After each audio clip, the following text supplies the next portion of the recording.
안녕하세요. 저는 뉴요크 한국에서 커뮤니티 팀을 담당하고 있는 송인선이라고 합니다. 여러분 만나 뵙게 돼서 정말 반갑습니다. 저희 백그라운드를 조금 말씀을 드리자면요. 저는 캐나다에서 이제 대학교를 졸업을 하고요. 시즌 중학교, 고등학교, 대학교를 캐나다에서 졸업을 하고, 그리고 이제 온타리오주에서 부동산 라이센스를 따서 센츄리 21이라는 미국계 부동산 회사에서 약 4년 정도 업무를 했고요. 그러다가 한국에 돌아와서 이제 홍콩계 비즈니스 센터인 TC라는 회사의 한국 지사를 맡아서 약 2년 이상 업무를 하였습니다. 그러던 와중에요, 저희 뉴요크의 미션을 알게 되고요. 미션에 대한 큰 영감을 받아서 이렇게 많은 분들과 함께 공유를 하고 싶은 마음에 조인을 하게 되었습니다. 저희 뉴요크에 와보신 적이 있으신 분이 당연히 있으실 것 같아요. 제가 지금 한 2분 정도는 벌써 저희 멤버들이셔서 너무 반갑게 인사를 했고요. 혹시 그분들 말고 저희 뉴요크 지점에 방문해 보신 적이 있으시나요? 네, 많은 분들이 아시는 것 같아서 정말 기분이 좋습니다. 네, 저희 뉴요크에 대해서 소개를 하기 전에요. 저희 영상을 하나 보여드릴까 합니다. 함께 보시죠.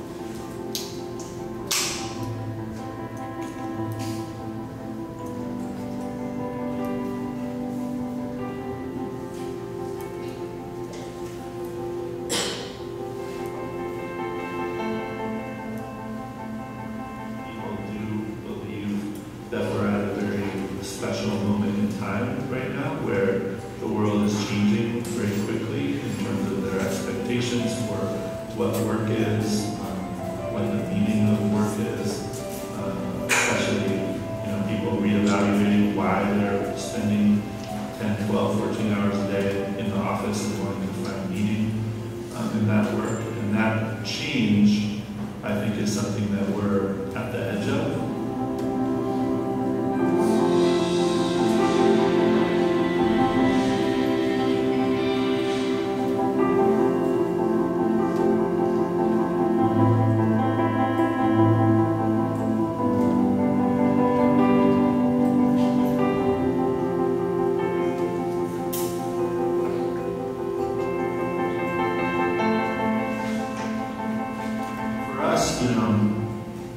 Our goal is to at some level to improve the human condition, So we want people to be happy in the place that they work and live. And so if we get those opportunities, if they make sense, then I would never rule out the opportunity to just impact more people.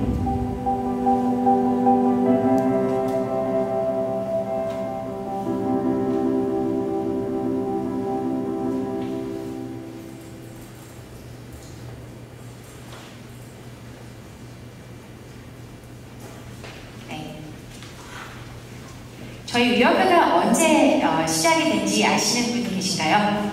네. 2010년 주인데스크 2011년? 네, 정확하게 해주셨습니다. 네, 저희는 2010년에 미국 뉴욕에서 출발을 했습니다. 저희 오른쪽에 계신 아담 노이는 라는 이제 창업자, 저희 CEO 분이신데요. 2008년에 아까 저희 멤버분이 말씀해주신 그 공유 오피스 개념의 그린 데스크라는 이제 사무실을 시작을 했고요. 그러던 와중에 2010년에 이제 디자인을 전공하신 이제 미구엘을 만나게 됩니다. 그러면서 이제 뉴요크를 창업을 하게 됩니다. 뉴요크의 커뮤니티 지향 정책은요, 이스라엘 키부츠, 및 생활 공동체 농장에서 여동생과 유년 시절을 보낸 아담 노이맨의 경험이 영향을 미칩니다.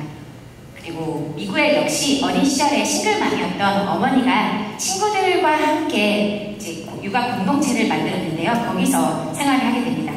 이렇게 이 두 분의 경험을 바탕으로 해서요. 저희 뉴요크는 공간에 집중하지 않고 커뮤니티, 함께 일해서 함께 성공하는 데 집중을 하고요. 그래서 이제 그때부터 굉장히 빠르게 성장을 합니다. 저희 위워크는요, 아까 말씀드린 것처럼 공간에 집중하지 않고 그렇기 때문에 공유 오피스라고 정의를 하지 않습니다. 저희는 전 세계에 있는 약 27만 명의 멤버들을 하나로 모아줄 수 있는 글로벌 플랫폼입니다. 위워크는 저희 약 27만 명의 멤버들에게 공간, 커뮤니티, 서비스 등 유형적, 무형적 자원을 제공하면서 단순히 생계를 꾸리기 위한 것이 아닌 가치 있는 삶을 영위하기 위한 일을 할 수 있는 세상을 만든 것을 미션으로 해서 지금 현재 23개의 국가, 그리고 77개의 도시, 287개의 지점을 오퍼레이트하고 있고요.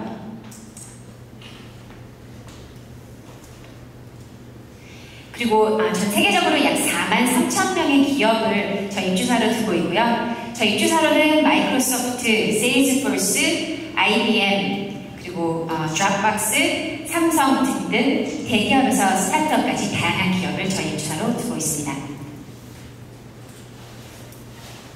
현재 저희 위워크 코리아는요, 이번 달에 종로 타워를 오픈하면서 한국 내 10개의 지점이 있고요. 그리고 약 15,000명의 멤버를 수용할 수 있습니다. 2016년 8월, 불과 2년 전인데요. 2년 전에 저희 1호점인 강남점을 오픈을 하면서 굉장히 빠르게 성장을 해서 지금 10개의 지점을 오픈했고요. 앞으로는 더더욱 빠르게 성장할 계획이 있습니다.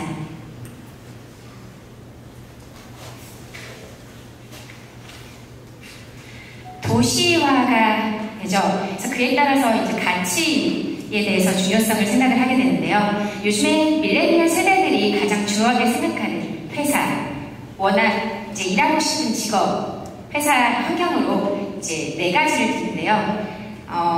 창의성과 의욕을 높일 수 있는 문화, 기업 문화와 그리고 지루한 일을 하는 것보다는 하루하루 재밌게 업무를 할 수 있는 점, 그리고 모든 레벨의 인플로이들과 커뮤니케이션을 할 수 있는 점과 그리고 이제 업무나 아니면 공간과 시간에 구애받지 않는 유연성 등등을 들었습니다.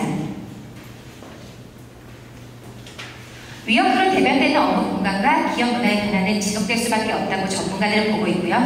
그리고 이는 현재 한창 일하고 있는 핵심 실무직이나 향후 중책을 맡게 될 밀레니얼 세대의 미래에 대한 개념이 점점 변화되고 있기 때문입니다. 글로벌 회계법인인 KPMG는 최근 보고서에서 밀레니얼 세대는 회사가 일률적으로 업무 시간과 공간을 정해놓고 강제하는 것을 싫어하며 유연성을 우선순위에 둔다고 얘기하였고요. 또한 보고서에서는 밀레니얼 세대는 희망하는 일자리에 대해 말할 때 재미, 펀이라는 단어를 쓴 첫 세대라고 얘기하면서 이들은 급여를 얼마를 받는가, 월급이 얼마인가에 중요성을 두지 않고요. 회사를 찾을 때 워크라벨이 가능한지, 그리고 얼마나 재밌게 내가 업무를 할 수 있는지, 그 기업 문화가 어떻게 되는지에 중심을 두고 일자리를 선택을 한다고 합니다.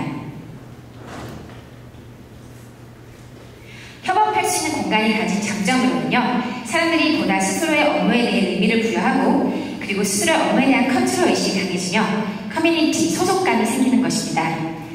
혼자서 해낼 수 있는 것은 제한적이지만 함께 협업해서 해낼 수 있는 것은 무한하다고 저희는 굳게 믿고 있습니다.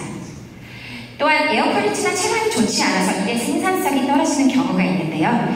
그로 인해 연간 약 $150의 손실이 발생하는 것으로 지켜내기도 했습니다. 저희 위워크에서는 이 같은 점까지 전부 고려해서요. 에어 퀄리티 및 체감 상태 등을 일의 생산성을 최적화할 수 있는 모든 요소들에 신경을 쓰고 있습니다.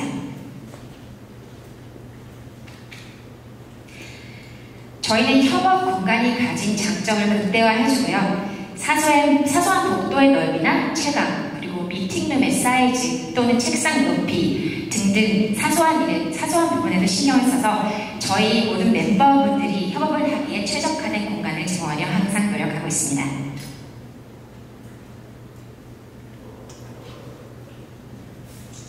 그리고 또한 저희는 이제 워크와 라이프의 밸런스를 맞추기 위해서 많은 어메니티 시설도 갖추고 있고요. 그리고 다양한 이벤트를 항상 모든 멤버분들이 참여할 수 있도록 장려를 하고 있습니다.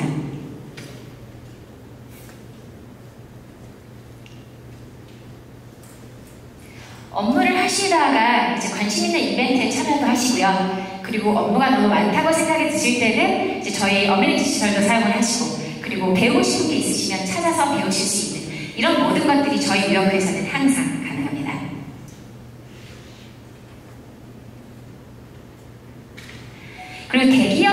회사도 요즘에는 워크라이프를 굉장히 중요시 여기는데요. 그러한 이유에서인지 저희의 지금 멤버의 약 25% 정도가 대기업 엔터프라이즈 소속입니다. 그리고 또한 그 추세는 계속해서 늘어나고 있습니다. 그래서 이런 추세에서 봐도 알듯이 저희가 지금 일에 대한 개념이 점점 변화되고 있는 것을 보실 수가 있습니다. 그리고 또한 저희 쪽으로 이제 그 업무지를 옮기실 수 없는 경우에는요, 저희가 제공하는 Powered by Me라는 서비스가 있습니다. 그래서 이제 사옥의 전체나 부분적으로 저희 무역화를 시키고요. 그렇게 함으로써 저희 무역 전 세계적인 네트워크로 통하게 해드릴 수 있는 큰 장점도 있습니다.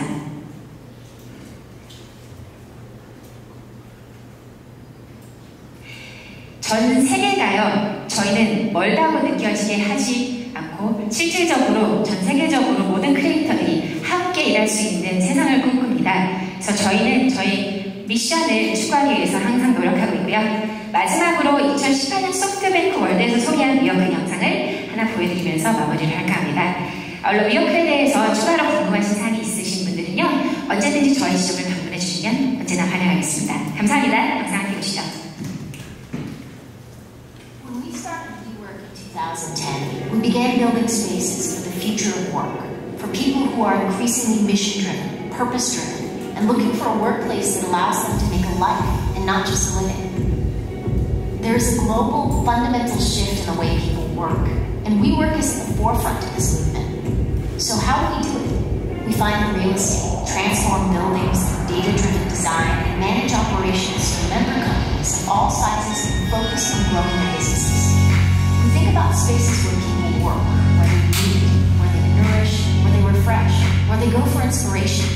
And we bring all of these together into the ecosystem that formulates the workplace. In other words, we build a platform that provides our members with the space, services, and community they need to create their life's work. We began with small offices, serving freelancers, startups, and creators. But as we grew, we realized the value we could bring to larger enterprise organizations, and so we began designing products and spaces to meet their unique needs. Whether it's access to our global portfolio, private offices to test a new market, or a fully customized HQ, our team can deliver it all. Whether you come to us or we come to you, we believe that space is a tool that can transform your business. Now companies with 1,000 or more employees are the fastest growing segment of WeWork's member base. At WeWork, we're designing, building, and operating amazing workplaces that people feel connected to with a sense of purpose. We're creating an experience people want to be a part of. And we want you to be part of it too.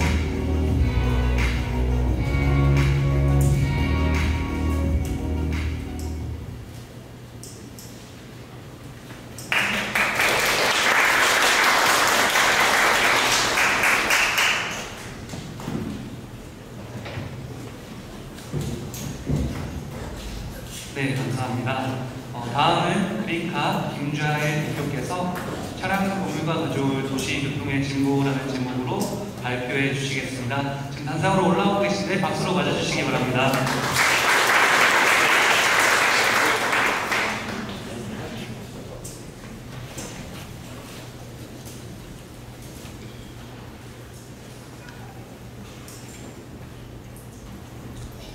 안녕하세요. 저는 대한민국 넘버원 그린카 대표 김자일입니다.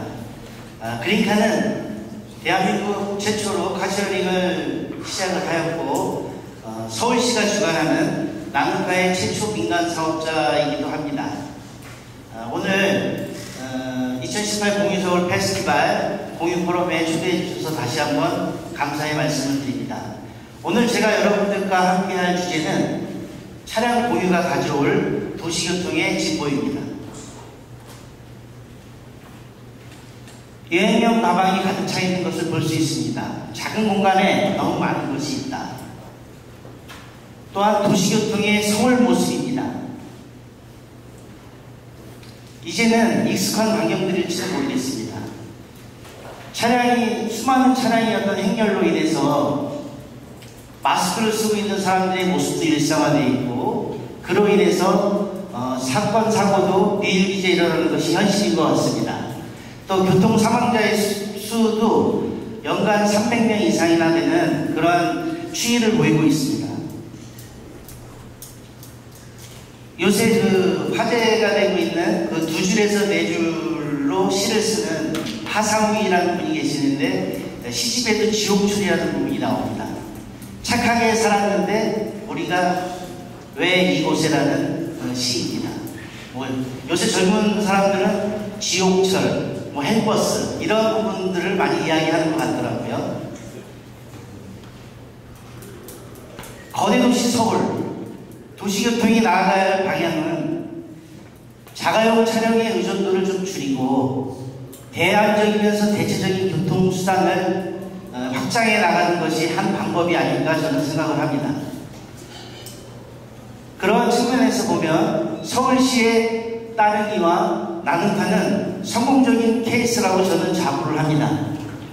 따릉이 같은 경우는 2018년 8월 현재 회원수가 90만 명에 이르고 나눔카는 회원수가 230만 명에 이르는 정도로 서울 시민들이 많이 이용하고 활용을 하고 있습니다. 더 나아가서 도로 위에서도 그 카시어링을 만날 수 있는 그런 부분들로 정책적인 변화가 일어나고 있습니다. 시청역과 종로의 친환경 나눔카의 노상 계약소가 추가로 운영되면서 시민들이 더 가까이 또 환승할 때도 편리하게 이런 부분에 대한 정책은 제가 보기에는 서울시가 더 적극적으로 추진해야 될 하나의 어떤 과제가 아닌가 싶습니다. 그럼 차량 공유 서비스란 무엇일까요? 여기 계신 분들은 아마 그린카나 소카를 한 번쯤은 다 타보시는 분이라고 생각을 하는데 필요한 시간 동안 합리적인 가격으로 차량을 이용하는 서비스입니다. 카시어링은 어떻게 보면 분명하게 차량을 공유하는 부분과 승차를 공유하는 부분으로 나눌 수 있습니다. 차량을 공유하는 것을 저희는 B2C라고 하는데요. 사업자가 소유 차량을 시간 단위로 이용하는 그린카와 집카 같은 그런 회사들이 하는 서비스입니다. 또 P2P라는 이야기를 여러분들이 많이 들어봤을 텐데요. 개인이 소유한 차량을 시간 단위로 빌려서 이용하는 서비스입니다. 해외 업체로는 투어나 게더라운드라는 업체가 있습니다. 그 다음에 카헤일이라고 있습니다. 라이드 헤일이라고 해서 개인이 소유한 차량을 택시 형태로 이용하는, 아마도 기사에서 주로 많이 우버나 그랩에 대한 내용들을 많이 보셨을 겁니다. 그런 회사들이 제공하는 서비스가 라이드 헤일링이라고 생각하시면 될 것 같습니다. 또 라이드 쉐어링이라고 있습니다. 카풀 생각하시면 될 것 같습니다. 그래서 플러스는 이런 업체가 있고요. 지금 저희 대한민국에서는 지금 현재 B2C만 지금 영업이 활발하게 일어나고 있는 실정입니다.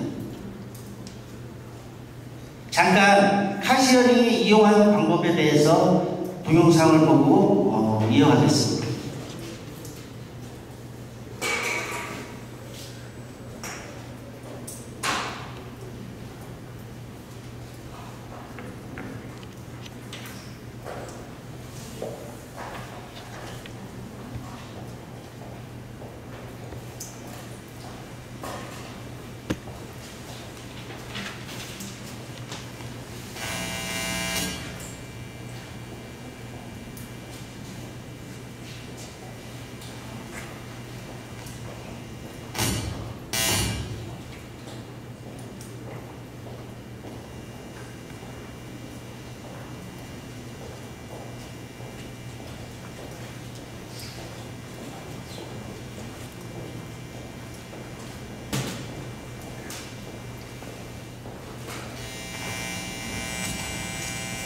그러면 화면 좀 닫아주시고요.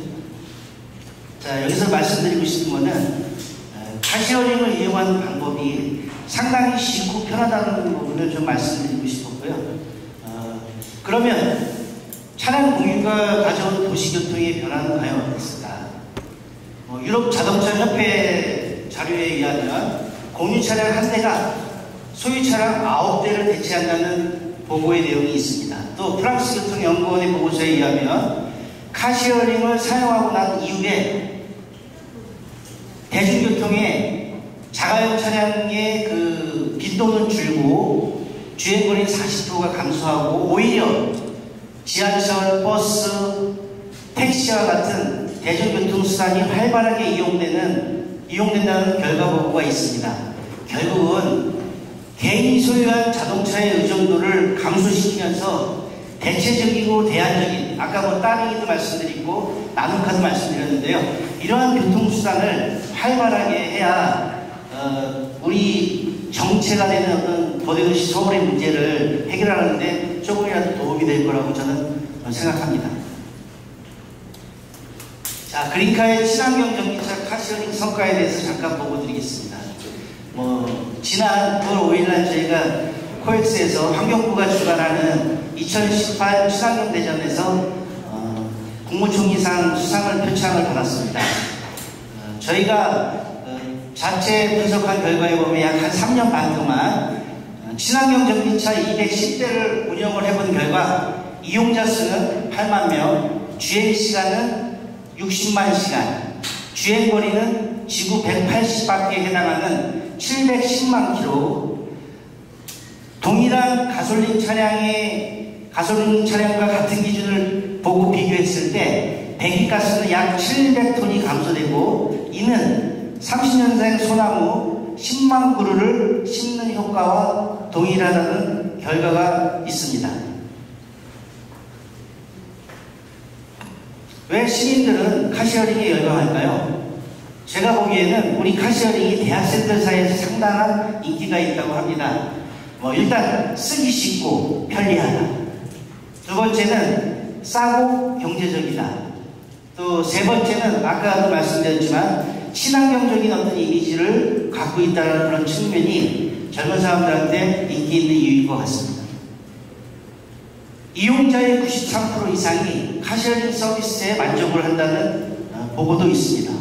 또 서비스에 만족하는 이유는 매우 다양합니다. 경제적인 이유, 환경을 보호한다, 다양한 차종을 경험할 수 있다, 또 사용이 편리하다, 이런 어떤 이유들 때문에 서비스에 만족하는 것 같습니다. 또한 이용자의 97% 이상이 가족, 친지, 친구들한테 추천 의향이 있다고 답변을 했습니다.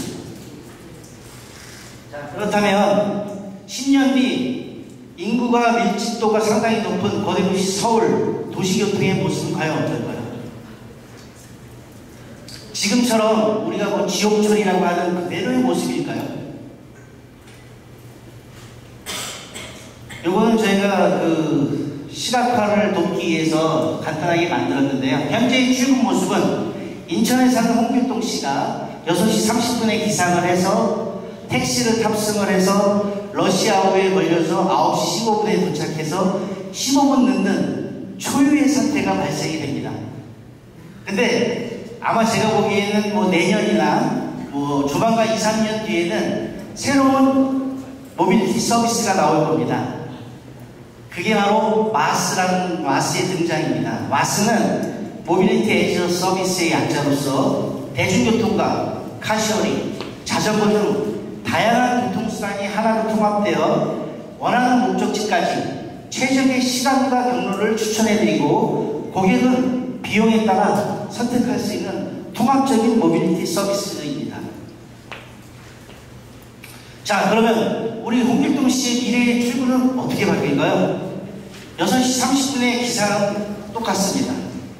아마 일어나자마자 마스에 해당하는 슈퍼앱을 먼저 통해서 최적의 경로를 검색하게 되는 일부터 시작이 될 겁니다.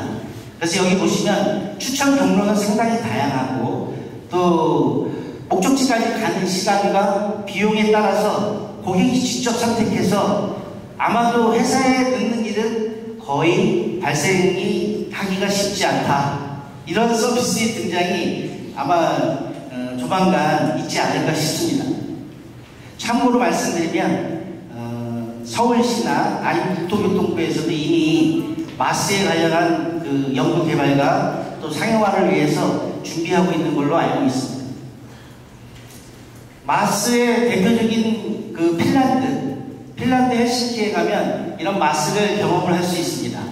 대중교통, 택시, 카시오링, 자전거 이런 통합적인 모빌리티 플랫폼과 또 패키지형 교통수단 통합 결제라는 게 있습니다. 원페이 원 패스라고 하는데 이런 부분이 같이 어우러졌을 때 아마 서비스는 획기적으로 개선될 그런 가능성이 높다고 봅니다. 자, 또 3대 모빌리티의 혁명이라고 하는 전기차, 자율주행차, 그 다음에 차량 공유가 가져올 어떤 플랫폼, 이런 부분을 3대 모빌리티의 혁명이라고 하는데 과연 우리의 삶은 어떤 변화가 올까요? 한번 보겠습니다. 자율주행차 시대가 도래하면 운전자가 운전을 할 필요가 없어집니다. 저기 그림에서 사진에서 보는 것처럼 책을 읽는다든지 잠깐 사색에 잠기고 명상에 잠기는 이런 일들이 있을 겁니다. 도요타가 미국 라스베가스의 국제가전 전람회 2018에서 발표한 다목적 모듈식 자율주행 전기차입니다. 자율주행 기술을 활용해서 다양한 산업 분야에 필요한 모빌리티 서비스를 제공 가능하다는 내용입니다. 예를 들면 차량을 공유하고 그 다음에 배달, 택시, 상점 등 전반적인 생활에 아마도 많이 활용이 가능할 것으로 예상이 됩니다.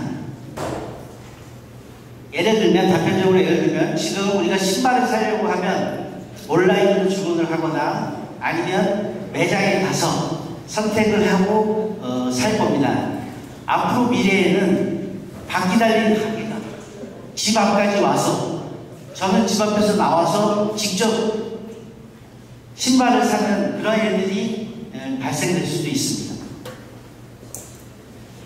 자, 여기 보시면 이커머스, 아마존과 같은 이커머스도 움직이면서 쇼핑을 할 수 있고 연구소나 이런 부분들도 이동이 상당히 자유로워질 거고 피자나 물류 이런 부분들이 앞으로 계속 서비스가 발전해 갈 걸로 예상이 됩니다.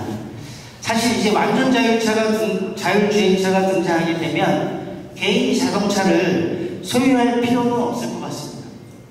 따라서 차량 공유 시장이 발전이 가속화될 거고 이 시점을 또 대개 한 2030년을 이후로 생각을 하고 있는 것 같습니다. 자율주행차의 기술적인 등장은 아마도 한 2025년 또 상용화돼서 나오기 시작하는 것은 제가 볼 때 2030년 이후가 되지 않나 이게 조심스럽게 전망을 해봅니다.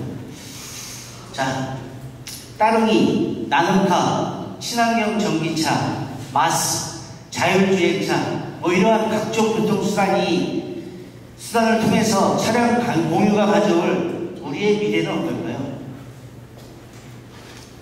안전성이 증가하면서 차량의 사고는 감소하고 인간의 기대 수명은 증가할 겁니다. 또한 소유보다는 공유, 합리적인 소비가 가능해질 것이고 자율주행 전기차가 대중화되면서 대기 환경은 획기적으로 개선이 될 것으로 전망됩니다. 또한 불필요한 주차장 및 도로 면적이 감소할 거고 그를 통해서 새로운 공간이 창출될 거라고 생각을 합니다. 오늘 우리 여기 있는 문화기축단지도 과거에는 서민축단지였다고 하더라고요. 그렇듯이 아마 도시 공간의 새로운 탄생이 많이 나타나지 않을까 저는 조심스럽게 그렇게 생각합니다. 미국의 컴퓨터 과학자인 앨런 케이라는 분이 계십니다. 그분이 미래를 예측하는 가장 좋은 방법은 미래를 창조하는 것이라고 했습니다. 미래를 창조하려는 꿈과 희망을 갖고 끊임없는 도전과 실험을 통해 미래 도시교통의 발전을 만들어가는 것이 중요하다고 생각을 합니다. 주말에 그린카를 타보면서 편리하고 스마트한 모빌리티 세상을 경험해보는 것은 어떨까요? 감사합니다.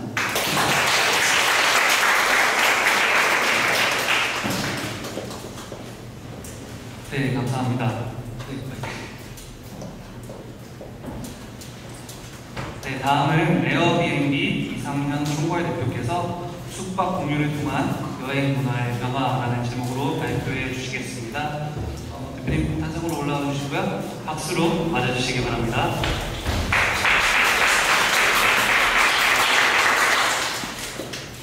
예, 안녕하세요. 방금 소개받은 에어비앤비 이상현입니다. 네, 반갑습니다. 그 발표 자료가 뜰 때까지 기다리고 있는데요. 혹시 에어비앤비 사용해 보신 분 계실까요? 아, 감사합니다. 안 사용해 보신 분? 네. 사용해 보신 분이 훨씬 더 많은 것 같아서 제가 들을 내용이 없을 것 같습니다. 농담입니다.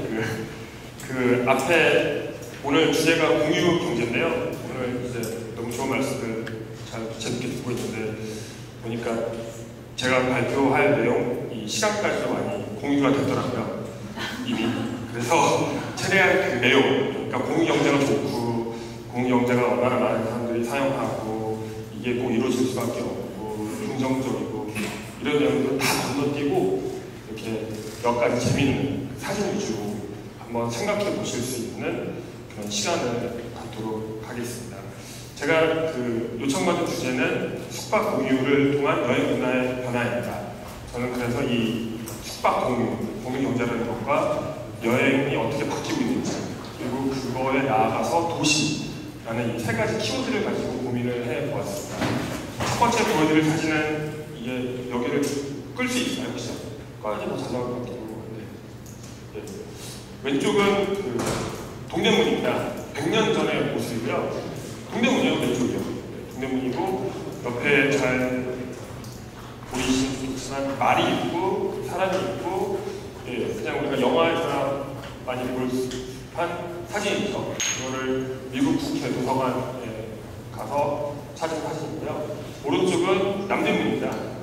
보면은 100년 전이에요. 100년이면은 요새는 100살 넘게 사시는 분들도 많이 계시잖아요. 그렇게 큰 멀리 있는 시간이 아닌 거죠. 앞으로 100년 뒤도 저희가 생각해 볼 수 있으시죠. 그런데 재밌는 거는 지금 2018년에 동대문 모습은 이렇습니다. 제가 이 두 사진을 제 애기 초등학교 3학년짜리 딸 방금 전에 전화가 왔는데요. 근데 어저께 이거 준비하다 보여줬어요. 그랬더니 믿지는 않더라고요. 얘는 이게 상상이 안 가는 거죠. 더 재밌는 거는 이 초등학교 3학년짜리 애가 제가 얘를 데리고 일본에 갔는데요. 일본에서 공중전화를 했습니다. 이렇게 뭔지를 몰랐고요. 일본에서 제가 료칸에서 온 거였는데 료칸에 있는 이 전화기를 이렇게 뭔지를 모르는 거예요.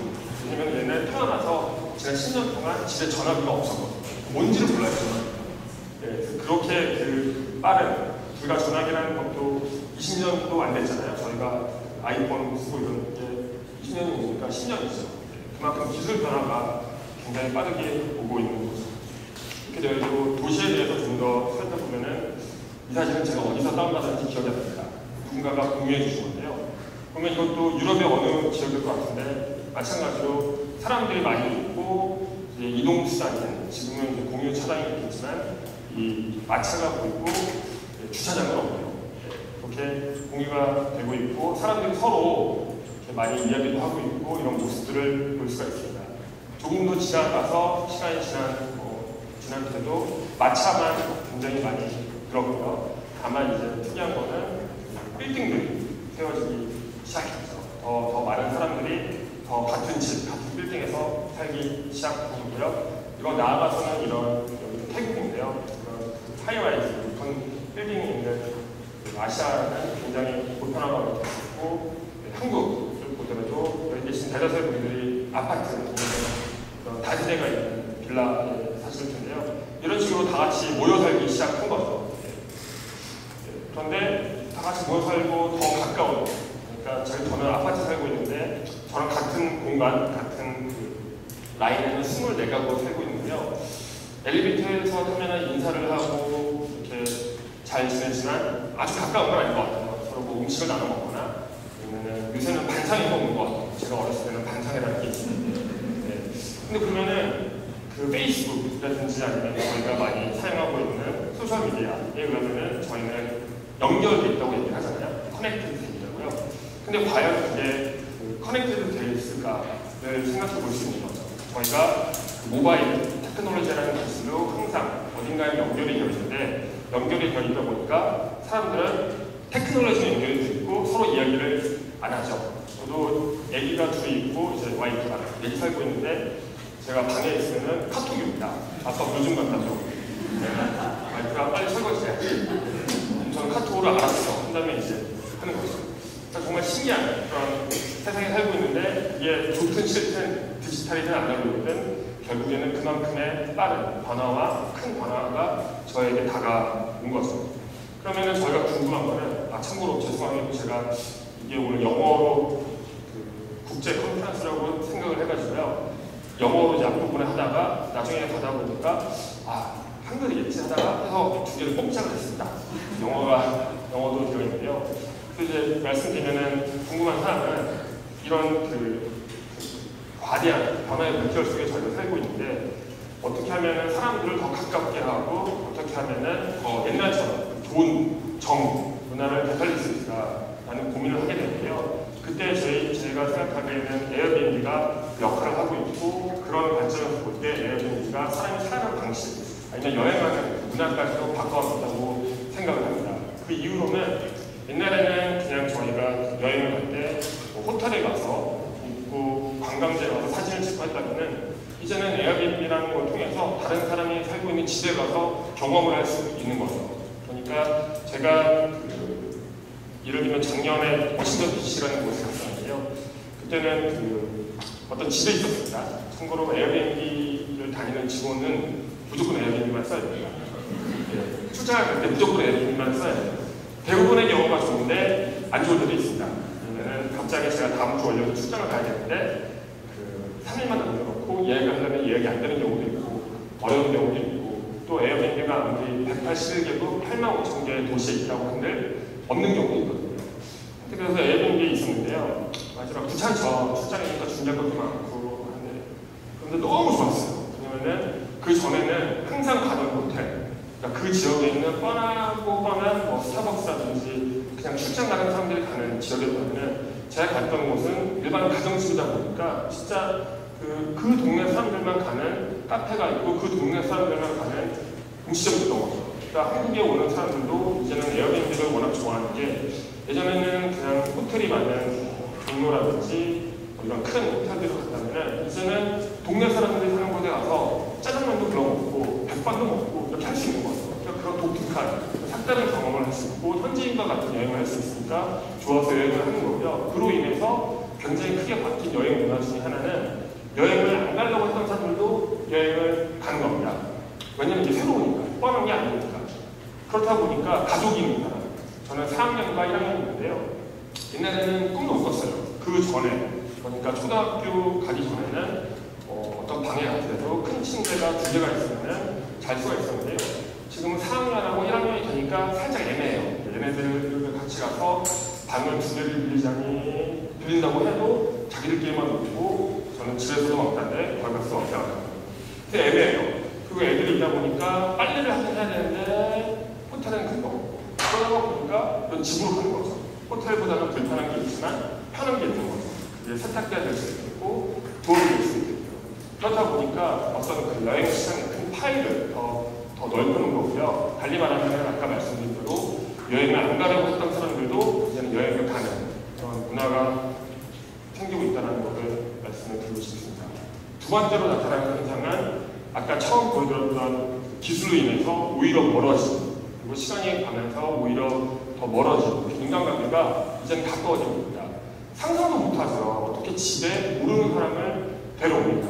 근데 하루에 오늘 이 순간에도 거진 200만 명이 넘는 사람들이 에어비앤비를 통해서 여행을 하고 있고요. 생판 모르는 사람 집에 가서 잠을 자는 거예요. 그 사람 집주인이 있는 경우도 있고 아니면은 집주인이 없는 그 집을 빌리는 경우도 있고 그런 변화가 일어나고 있고요. 그러다 보니까 모르는 사람하고 친해지는 경우가 많고 아름다운 스토리도 많이 나옵니다.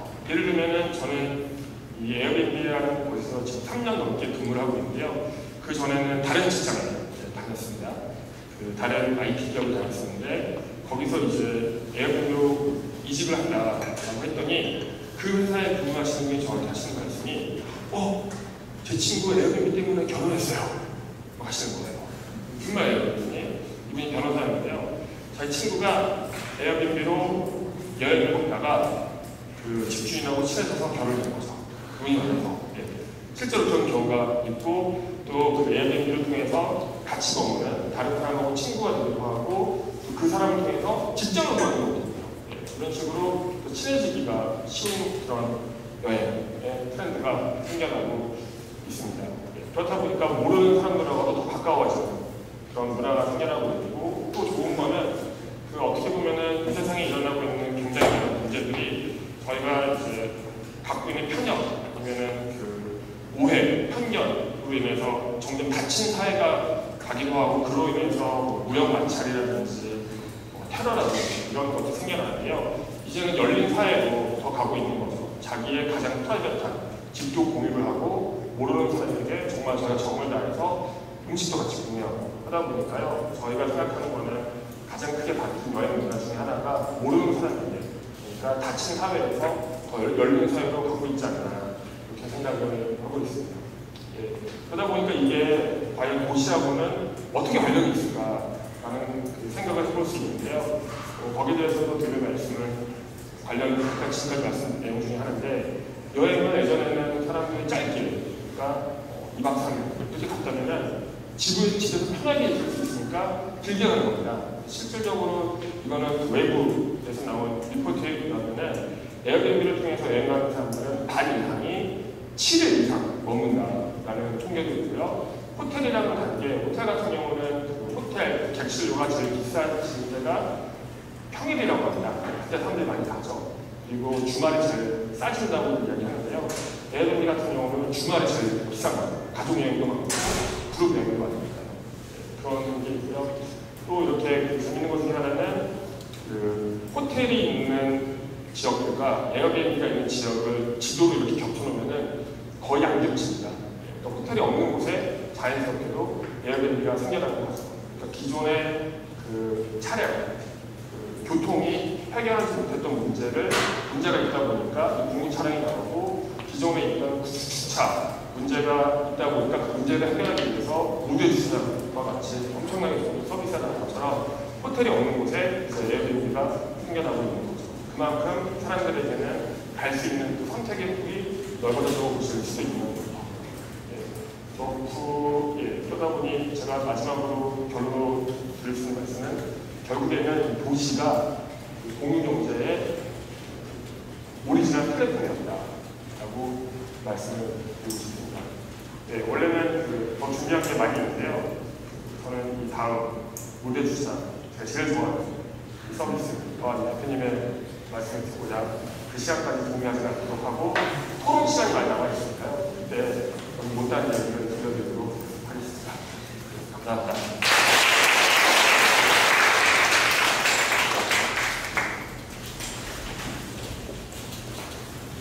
네, 감사합니다.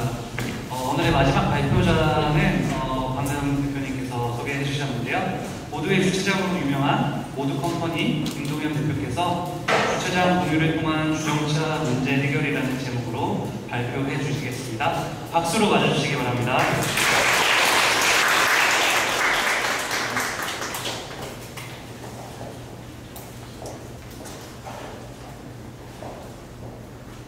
안녕하세요. 박수를 여러 번 치시게 안 하려고 그냥 바로 얘기를 시작했습니다. 저는 이제 모델 주차장이라는 서비스를 하고 있는 컴퍼니에서 일을 하고 있고요. 오늘 한 3가지 정도 얘기를 드리려고 해요. 이제 주차가 얼마나 우리 일상에 맞닿아 있는 문제인지, 그리고 2번째로는 그런 주차 문제를 해결하기 위해서 저희 모델 주차장이 어떤 노력들을 해왔고 어떤 성과들을 만들어 왔는지, 그리고 앞으로의 주차나 아니면 주차 공유 시장이 어떻게 바뀌어갈 것인지. 사실 미래를 이렇게 막 성불리 예측할 만큼의 재주는 저한테는 없어서 마지막 꼭지 얘기는 길게 드리진 않을 거고요. 첫 번째, 2번째 꼭지에 좀 더 많은 시간을 할애해서 짧은 시간 안에 얘기를 끝내보겠습니다. 아까 이제 에어비앤비에서 여러분들의 이제 손을 한번 들어보시게 됐는데, 저희도 한번 용감하게 여쭤보겠습니다. 모든 주차장 한 번이라도 써보신 분 손 한번 들어주시겠습니까? 좀 더 열심히 해야 되겠네요. 사실 이런 질문에서 저가 한번 옳기를 한번 해볼 수 있는 질문이 하나 있는데, 운전을 하신 일상적으로 하시거나 아니면 아니면 이제 과거에라도 많이 하셨던 분들 중에서 불법 주차를 한 번이라도 안 해보신 분, 손 한번 들어봐 주시겠어요? 나는 태어나서 한 번도 불법 주차를 해본 적이 없다. 한 분 계세요. 예. 박수 한번 부탁드립니다. 사실 이게 박수를 받을 일인지 아닌지까지는 모르겠지만 저희 일상에서 불법 주차는 굉장히 사실 큰 죄책감 없이 일어나는 불법 중에 하나고요. 이런 불법들이 사실 일어날 수밖에 없는 환경이었기 때문에라고 저희는 생각을 하고 문제를 접근을 했습니다. 주차 공간이라는 게 이제 통상적인 사람들의 인식에서는 차량을 보관하는 곳이고 혹은 또 부동산의 일부이기도 하고 아니면 내가 가는 목적지에서 부대 서비스로, 부가 서비스로 당연히 제공되어지는 그런 서비스라고 생각하는 존재이긴 합니다. 최근에 굉장히 많이 회자가 됐던 사진인데 혹시 이게 어떤 사진인지 아세요? 많이들 고개를 끄덕여주시는데요. 송도, 캠리 이 정도 키워드만 들어도 더 많은 분들이 아실 것 같아요. 송도에 있는 한 아파트 단지에 있었던 캠리 차주의 어떤 좀 주차 각질 아니면 주차 겐세기 많은 사람들이 지적하는 게 이제 공동체 의식의 부재라든지 아니면 시민 의식이 부족하다든지 아니면 개인주의가 만연했기 때문에 이런 일들이 발생한다고 하는데 사실 이런 일들이 굉장히 우리 일상의 주변에 많이 일어나고 있다는 거 특히 아실 겁니다. 특히 주차 공간이 부족한 빌라촌만 가도요. 하루가 멀다고 주차 때문에 이웃 간의 분쟁도 일어나고 이로 인한 여러 가지 다른 부가적 문제들이 발생을 합니다. 네이버나 이런 포탈에서 주차라는 걸로만 키워드를 잡아봐도요. 연관 검색으로 뜨는 것들이 과태료, 그 다음에 검색 결과들을 보면 뉴스에도 보면은 주차장에서는 항상 안 좋은 뉴스들만 많습니다. 저희는 이제 주차에 관련된 비즈니스 하다 보니까 주차에 관련된 뉴스들을 항상 제 피드를 받아보는데 항상 어둡고 안 좋은 얘기들만 있습니다. 주차장에서 뭔가의 어떤 범죄가 일어나고 다툼이 일어나고 사고가 나고 주차장이라는 키워드에 많은 사람들이 연관지어서 생각하는 단어들은 주차 딱지, 또 문콕, 바가지, 발렛, 뺑소니 이런 것들이 많이 이제 회자가 되죠. 주차에 대해서 이제 통상적인 어떤 사람들이 가지고 있는 선입견을 이렇게 서베이를 해보면은 불법 주차로 인한 피해 유형으로는 이제 보행에 일단 불편을 많이 겪고들 계시고 불법 주차 때문에 이면도로 좁은 도로에서는 교통에도 많이 방해를 받고 있죠. 그리고 주차 요금은 가능하면은 무료였으면 좋겠다라는 게 통상적인 운전자들의 인식입니다. 싸고 안 싸고 비싸고를 떠나서 그냥 주차 요금은 무료였으면 좋겠다라는 게 사실 저도 포함해서 많은 운전자들의 통상적인 기대치긴 합니다. 그리고 월평균 불법 주정차 경험 빈도라는 것도 사실 대부분의 과반수 이상의 사람들이 불법 주정차를 월 한 번 이상씩은 해오고 있다는 거고요. 불법 주차를 하는 이유를 보면요. 주차요금이 비싸서, 주차장이 없어서, 주차장이 너무 내 목적지에서는 멀리 떨어져 있어서, 주차요금이 아까워서 결국 요금이나 아니면은 주차장이 어디 있는지 알기가 쉽지 않아서라는 이유들이 많은 이제 불법 주차 요인으로 꼽히고 있습니다. 그리고 귀찮아서도 있죠. 화면이 꺼졌는데요. 네. 그러면 우리는 왜 주차 때문에 스트레스를 받아야만 할까요? 이게 저희 쪽에서 한 달에 한 500만 건의 주차장 검색에 대한 로그 데이터들이 쌓이거든요. 지도상에 한번 뿌려본 겁니다. 빨간색은 그만큼 많은 사람들이 그 지역에서 주차장을 찾고 있다는 거고요. 파란색 또한 이제 주차장을 탐색하고 있는 수요들입니다. 그런데 이제 주차장에 이제 공공기관에서 관리하는 지표는 이런 거거든요. 주차장 확보율이라는 게 있어요. 차가 몇 대가 있으면 주차면은 몇 명 있는가에 대한 비율을 가지고 하는 건데 사실 전체적으로 봤을 때 100%를 넘는 곳들이 굉장히 많이 있습니다. 서울시에만 봐도요. 그리고 주차장 확보율이라는 것도 마찬가지인데 저기 맨 끝에 130이라고 되어 있는 거는요. 차가 100대가 있다면 주차면은 130명이 있다는 겁니다. 그런데 우리는 주차 때문에 항상 어디 나가면 불편을 겪죠. 저희가 그래서 사실 이런 주차장의 수요나 주차장에 대한 공급은 고정적인데 주차장의 수요는 굉장히 시간에 따라 다르고 지역에 따라 이렇게 편중되어 있기 때문에 주차 문제가 발생을 해왔고요. 저희가 하고 있는 이제 서비스의 간단한 개념을 동영상으로 보여드리는 게 가장 이해가 빠르실 것 같아요. 외출할 때마다 비워두는 내 주차면. 들고 다닐 수도 없고 비워두자니 아깝고. 내 주차면을 다른 사람에게 빌려주고 나는 다른 사람의 주차면을 빌려 다같이 공유할 수 있다면 얼마나 좋을까요? 모두의 주차장이 이런 고민을 한 번에 해결해 드립니다. 주차면 주인은 주차면을 쓰지 않는 시간을 스마트폰으로 다른 사람에게 공유하고 운전자 역시 스마트폰을 통해 주변에 공유된 주차면을 손쉽게 이용할 수 있습니다. 모두가 함께하는 스마트한 주차장 공유, 모두의 주차장.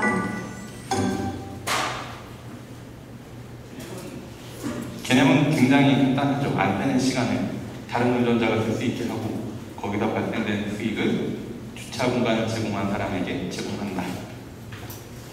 사실 저희가 오래전부터 예시를 해왔던 게 주차 공간 에어비앤비라는 얘기를 많이 하고 다녔습니다. 사실 그런 볼 때는 즉 전체적인 저희 서비스의 개념은 저희가 이제 저희 부스가 미국원 행사장에 있는데 이런 리플렛으로 안내가 되어 있습니다. 현재 서울 시내 25개 구 중에서 18개 구랑 주차 공유 사업을 하고 있고 추가로 한 4개 구 정도가 더 연내로 시작이 될 것 같습니다. 거주자우선 주차공간부터 일반 사유지, 빌라, 상가 이런 곳에 있는 주차공간까지 포함을 시켜서 안 쓰는 시간을 저희 모두 주차장에다가 등록을 해놓으면은 모두 주차장 쓰는 운전자분들이 앱을 통해서 또는 웹을 통해서 앱을 주차요금을 결제하고 이용할 수 있게 하는 거고요.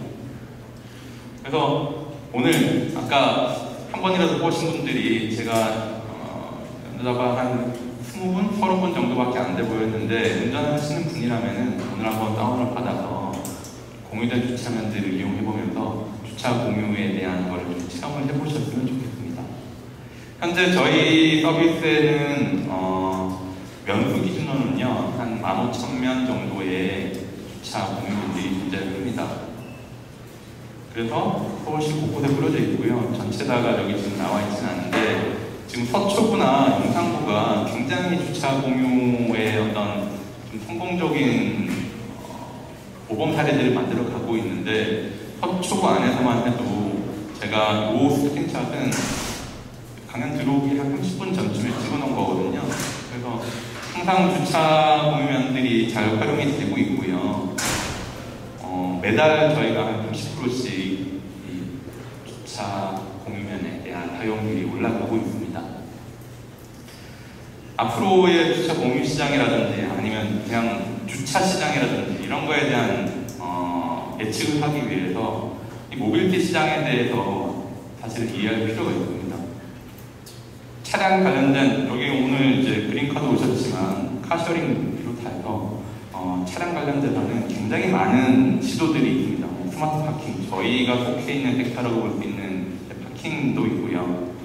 정비도 있고, 대차도 있고, 굉장히 많은 또 라이드힐링도 있고, 많은 분야에서의 도전들이 일어나고 있는데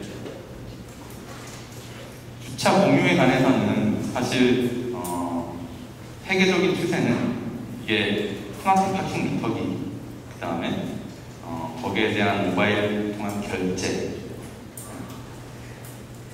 그런 것들이 주요 트렌드로 얘기는 되고 있어요. 사실 이 트렌드에 대해서 제가 요즘은 크게 관심을 두고 조사를 하고 있지 않아요. 왜 그러냐면은 국내 주차 시장이라든지 주차 공유 사업을 저희가 6년 동안 해오다 보니까 우리나라의 주차 시장이나 아니면 주차 공유가 가지고 있는 고유한 좀 특색이 있기 때문이긴 합니다. 다른 나라에서는요, 지금 세계적으로 한 성공적으로 주차 관련된 비즈니스를 모바일 기반으로 하는 업체들이 공유 쪽만 해도 한 40여 개의 회사들이 있습니다. 근데 저희 모듈 주차장에 하고 있는 비즈니스만큼의 어떤 특성을 가지고 있는 곳들은 잘 없어요. 어떤 특성을 가지고 있냐면은 저희는 공공기관과 굉장히 적극적인 협력을 하면서 주차 공유 사업을 하고 있거든요.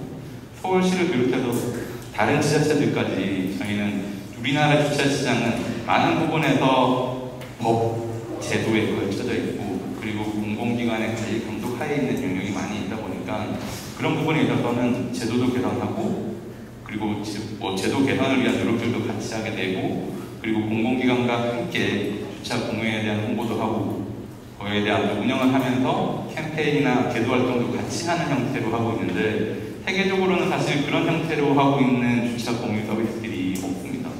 그래서 물론 트렌드는 항상 눈여겨봐야겠지만 저희는 사실 이 주차 공유 아니면 스마트 파킹으로 좀 대변되는 이 시장에서 모듈 주차장이 한국에서 만드는 이 사례가 굉장히 유니크하면서도 성공적인 사례로 키워가기 위해서 앞으로 더 많은 노력을 할 계획입니다.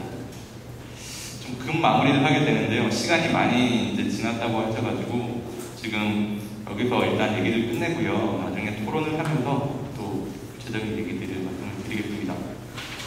네, 여기까지 하겠습니다. 감사합니다.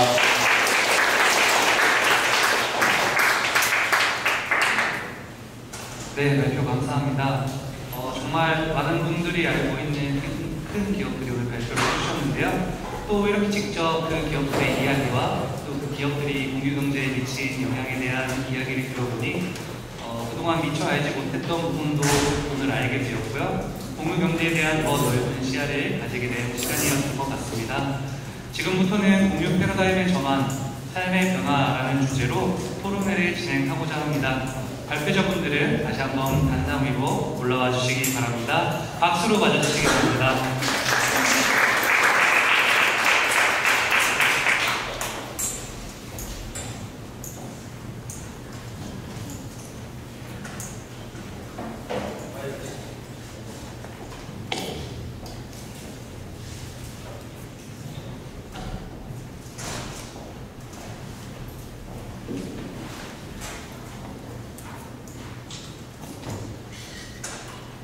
하면 되나요? 진행되죠? 네. 안녕하세요. 저는 발표는 하지 않았는데 이번 토론 시간에 토론 이끌 열린업장의 양석원이고요. 열린업장은 누구나 모실 권리가 있다는 그 비전을 가지고 여러분도 옷장 속에 잠자고 있는 정장을 기증을 받아서 이제 구직 인터뷰를 앞두고 있는 청년들에게 저렴하게 공유를 하고 있고요. 2010년, 11년 때 시작을 해서 아마 행거 하나 정도 양보고 시작을 지금 한 8,000개 정도 홍보를 가지고 운영을 하고 있는 비영리 단체입니다. 그래서 많은 분들이 하루에 많이 이용하고 있기 때문에 뭐 사회적 기업이나 소셜 벤처로 알고 있는데 비영리로 쭉 이제 운영을 해오고 있고요. 오늘 제가 이제 여기 발표하셨던 분들한테 간단하게 질문 드리고 여기 청중분들을 통해 가지고 답변하는 곳으로 순서 진행하도록 하겠습니다. 첫 번째 이제 질문은 아마 이제 가장 마지막으로 발표해 주신 모듈 주차장 대표님, 김동희 대표님한테 질문을 드리려고 하는데요. 우리나라에도 보면 아까 보셨지만은 그 주차 면수가 차보다 훨씬 더 많아가지고 왜 이렇게 불법주차가 이렇게 생기나에 대한 부분들도 상식적으로 좀 갖는 물음이 될 수도 있을 것 같아요. 여러분이 만약에 일본이나 도쿄나 불법주차 그렇게 많지가 않거든요. 서울이랑 비교했을 때 비슷한 크기의 주차를 봤을 때는 근데 일본 같은 경우에는 자기 권리적 1호 방역 내에 주차할 수 있는 공간을 가지고 있다는 것을 경찰서에다가 등록을 하고 증명을 해야지만이 차량을 구입을 할 수가 있거든요. 거주자 주차 등록제라는 제도 때문에 우리가 지금 겪고 있는 약간 주차난의 문제가 상대적으로 좀 적은 것 같은데 이런 질문을 공유경제 주차 서비스를 이용하고 있는 대표님한테 드리기에는 조금 뭐 적절하지 않은 부분도 있겠으나 한국이랑 또 일본이랑 또 문맥이 다르기 때문에 우리가 또 놓치고 있는 부분도 있을 수도 있거든요. 그래서 현장에서 이 주차 관련해서 오랫동안 사업을 해오셨기 때문에 그거에 대해서 의견이 좀 있을 거라고 생각합니다. 차보지 등록 문제에는 네네. 일단 그 얘기를 드리기 전에 이제 뭐 많이들 이제 오해하시는 부분이 하나 있는데 카쉐어링 시장이 확대가 되면 주차 시장은 망하는 거 아니냐. 왜냐하면 주차할 차들이 없어지는데 스마트카, 커넥티드카, 자율주행 시장이 되면은 주차 시장은 굉장히 위기인 거 아니냐라고 늘 질문을 많이 받아요. 어디가 없어요. 근데 사실 생각을 해보면은 도로상에 많은 차들은 사실 불법 주차장들이 굉장히 많이 깔려 있기도 하고요. 이 대부분의 주차장들은 집 앞에 있는 자가주택에 있는 주차면들입니다. 근데 저희가 하는 비즈니스용 주차장들은 상업용 시설에 있는 주차장들이고요. 그래서 집 앞에 있는 차들은 분명히 줄어들겠죠. 카쉐어링이 되면서 차량 소유에 대한 것들이 이제 적어지게 되면은 집 앞에 있는 차들은 적어지겠지만 그 시장 자체는 사실 저희의 시장이었던 적이 없습니다. 내 집 앞에 주차장, 내 주택 앞에 주차장을 내가 돈 내고 내 주차장을 내가 돈 내고 쓰진 않았기 때문에 그 시장은 사실 거기에 있는 차들이 줄어들게 되면 오히려 저희가 주차 공유를 할 수 있는 면들이 늘어나서 저희의 어떤 사업의 재료들이 늘어나는 효과가 있을 뿐이지 오히려 상업용 주차에 대한 부분에 있어서는 자율주행 차량이 불법 주차할까요? 무슨 차량이 불법 주차할 수 있을까요? 그렇지 못하거든요. 그 차들은 어떤 식으로든 사람을 내렸다가 세웠다가 그리고 정차를 했다가 출발을 했다가 하려면은 합법적인 정차 주차 공간이 필요합니다. 그러기 위해서는 이 주차 시스템과의 커넥팅, 그 다음에 주차장에 대한 실시간 정보 이런 것들이 필수적으로 필요하게 되고요. 그래서 저희가 하고 있는 비즈니스에서는 오히려 많은 기회들이 있습니다. 요거 제가 얘기드리고 싶었고 그 차고지 등록제라고 하는데 얘기하신 것처럼 일본은 굉장히 차고지 등록제를 성공적으로 안착시킨 곳이긴 합니다. 국내에도 사실 차고지 등록이라는 개념 자체는 있습니다. 어떤 차에 있냐면요. 상용 차량들, 트럭이나 이런 상용 차량들은 차고지가 있어야지만 차를 탈 수 있습니다. 사실 그린카나 이제 렌트카 이들도 차고지가 있어야지만 상업용 차를 운용을 할 수 있게 되어 있습니다. 그래서 차고지 등록이라는 것 자체는 있긴 했는데 이게 굉장히 유명무실한 게 대부분의 차량들은 차고지는 어디 먼 곳에 해놓고요. 트럭들은 먼 곳에 되게 저렴하게 차고지 해놓고 실제 주차는 도로나 집 가까운 데다 하십니다. 그게 왜 그러냐? 가까운 곳에는 주차 공간이 없거든요. 이면도로의 주차장 공급률, 주차장 확보율이라는 것 자체가 서울시 기준으로 전체적인 주차장 확보율은 130%이긴 하지만 주택가 주차장 확보율은 아직 100%가 채 안 됩니다. 그러다 보니까 내 집 앞에 주차 공간이 있어서 주차장 차고지 등록제가 안착이 되려면은 내 집 앞에 주차장이 있고 거기를 차고지로 등록해놓고 내 차를 거기에 주차를 실제로 해야 되는데 우리나라는 이면도로에 여러 가지 도시 정책들 때문에 주차면을 가구 수만큼 공급을 하지 못했습니다. 그러다 보니까 차고지 등록이 물리적으로 공급이 따라주지 않아서 그렇게 될 수가 없고 그렇기 때문에 이제 상업용 지구와 맞닿아 있는 주택가에서는 상업용 지구의 안편의 주차 시간대를 활용을 해서 운영을 하는 주차 공유 사업이 꼭 필요한 거죠. 이제 제주도에서 일본에서 하고 있는 차고지 등록제를 하고 있는데 시범사업으로 해서 이제 올해 좀 더 넓히려고 하는데 아까 말씀하시는 것은 한국적인 문맥에서 부딪히는 부분들이 조금 있어서 그 부분에 대한 이해도 조금 더 많이 필요하겠다는 생각이 듭니다. 다음에 이제 그린카 대표님한테 이제 질문 드리면은 어쨌든 이제 카쉐어링 서비스가 주차하는 주차면은 일정 부분은 또 이제 시민들이 세금 낸 어떤 공공재를 활용하게 되는 부분들이 있잖아요. 그렇게 되면 아마도 이제 이 시민들이 어느 정도 사회적 합의가 있으려면은 이게 이제 카쉐어링 서비스를 가져다주는 사회적인 가치, 사회적 경제적인 가치가 좀 증명이 되어야지 그런 것도 합의가 좀 될 것 같은데 아까 PT에서 잠깐 시소트 줄이는 거라든가 교통량 속도 같은 그런 것도 말씀해 주셨는데 조금 더 피부에 와닿는 그런 숫자나 예로 말씀해 주시면 감사하겠습니다. 일단 차량 공유를 통해서 아까도 말씀을 드렸지만 차량 한 대가 자가용 승용차를 9대 대체한다는 말씀을 드렸습니다. 어떻게 보면 그러한 부분들이 공유경제의 어떤 가치라고 생각을 합니다. 또 이로 인해서 친환경적인 어떤 개선 효과도 아까 제가 말씀을 드렸는데 저희가 210대의 친환경 전기차를 보유하고 있습니다. 한 3년여 기간 동안 700톤의 그 CO2 이산화탄소를 감축하는 어떤 결과가 나왔습니다. 대략 보면 그 전기차 한 대당 거의 한 3톤, 이거 3년의 기간 동안 3톤, 그 다음에 1년의 기간으로는 한 1톤 정도 감축되는 그러한 걸로 제가 설명을 좀 구체적으로 드린다고 하면 드릴 수 있고요. 무엇보다도 지금 뭐 20, 30대의 젊은 층들이 카시어링에 관련해서 많은 그 경제적이고 싼 그런 부분들에 대한 것들을 많이 이야기합니다.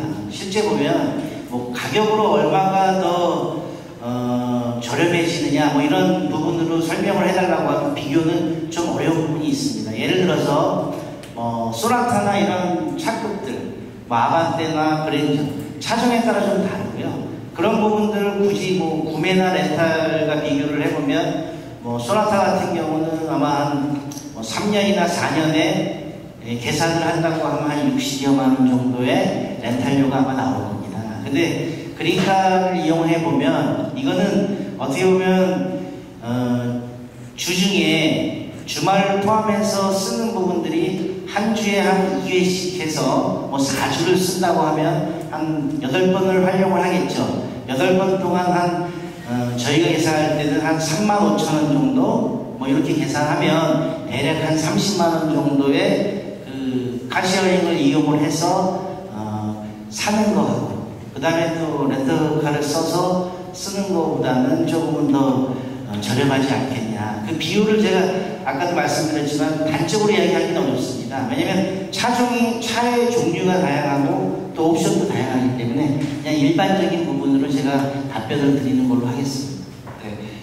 그 이제 킵카 같은 경우도 이제 마케팅 같은 걸 할 때 회원들 한 3개월 정도 자기 차 가지고 있는 분들 킵카 서비스 이용하게 해놓고 3개월 있다가 몸무게를 측정을 해보니까 어쨌든 가까운 거리 원래 평소에 차를 이용하던 분들이 카시어링 서비스 이용하니까 몸무게도 약간 줄기도 하고 그런 뭐 마케팅 그 이벤트도 있었던 걸로 기억을 하고 있고요. 어쨌든 이 섹터에서 할 수 있는 게 이제 규제랑 지능을 같이 할 수 있는데 해외 같은 경우에는 이제 건축 규제 같은 걸 원래 그러니까 건축을 지으려면은 그 면적에 해당하는 주차면을 가지고 있어야 되는데 그 주차면을 조금 유연하게 하는 대신에 거기 입주자들이 카시어링 서비스를 이용을 하면은 좀 허가에 대한 부분들도 어떻게 보면 당근이랑 채찍 같은 것들을 같이 활용을 하면 도시 안에 차도 줄이고 그다음에 입주자한테 혜택받는 부분들 그리고 건물주한테 이제 건축허가를 좀 쉽게 받을 수 있으니까 얻어가는 이득 그리고 도시 자체도 차도 줄이고 필요한 곳에 주차면도 줄이면서 그 건축허가를 필요한 곳에 낼 수 있는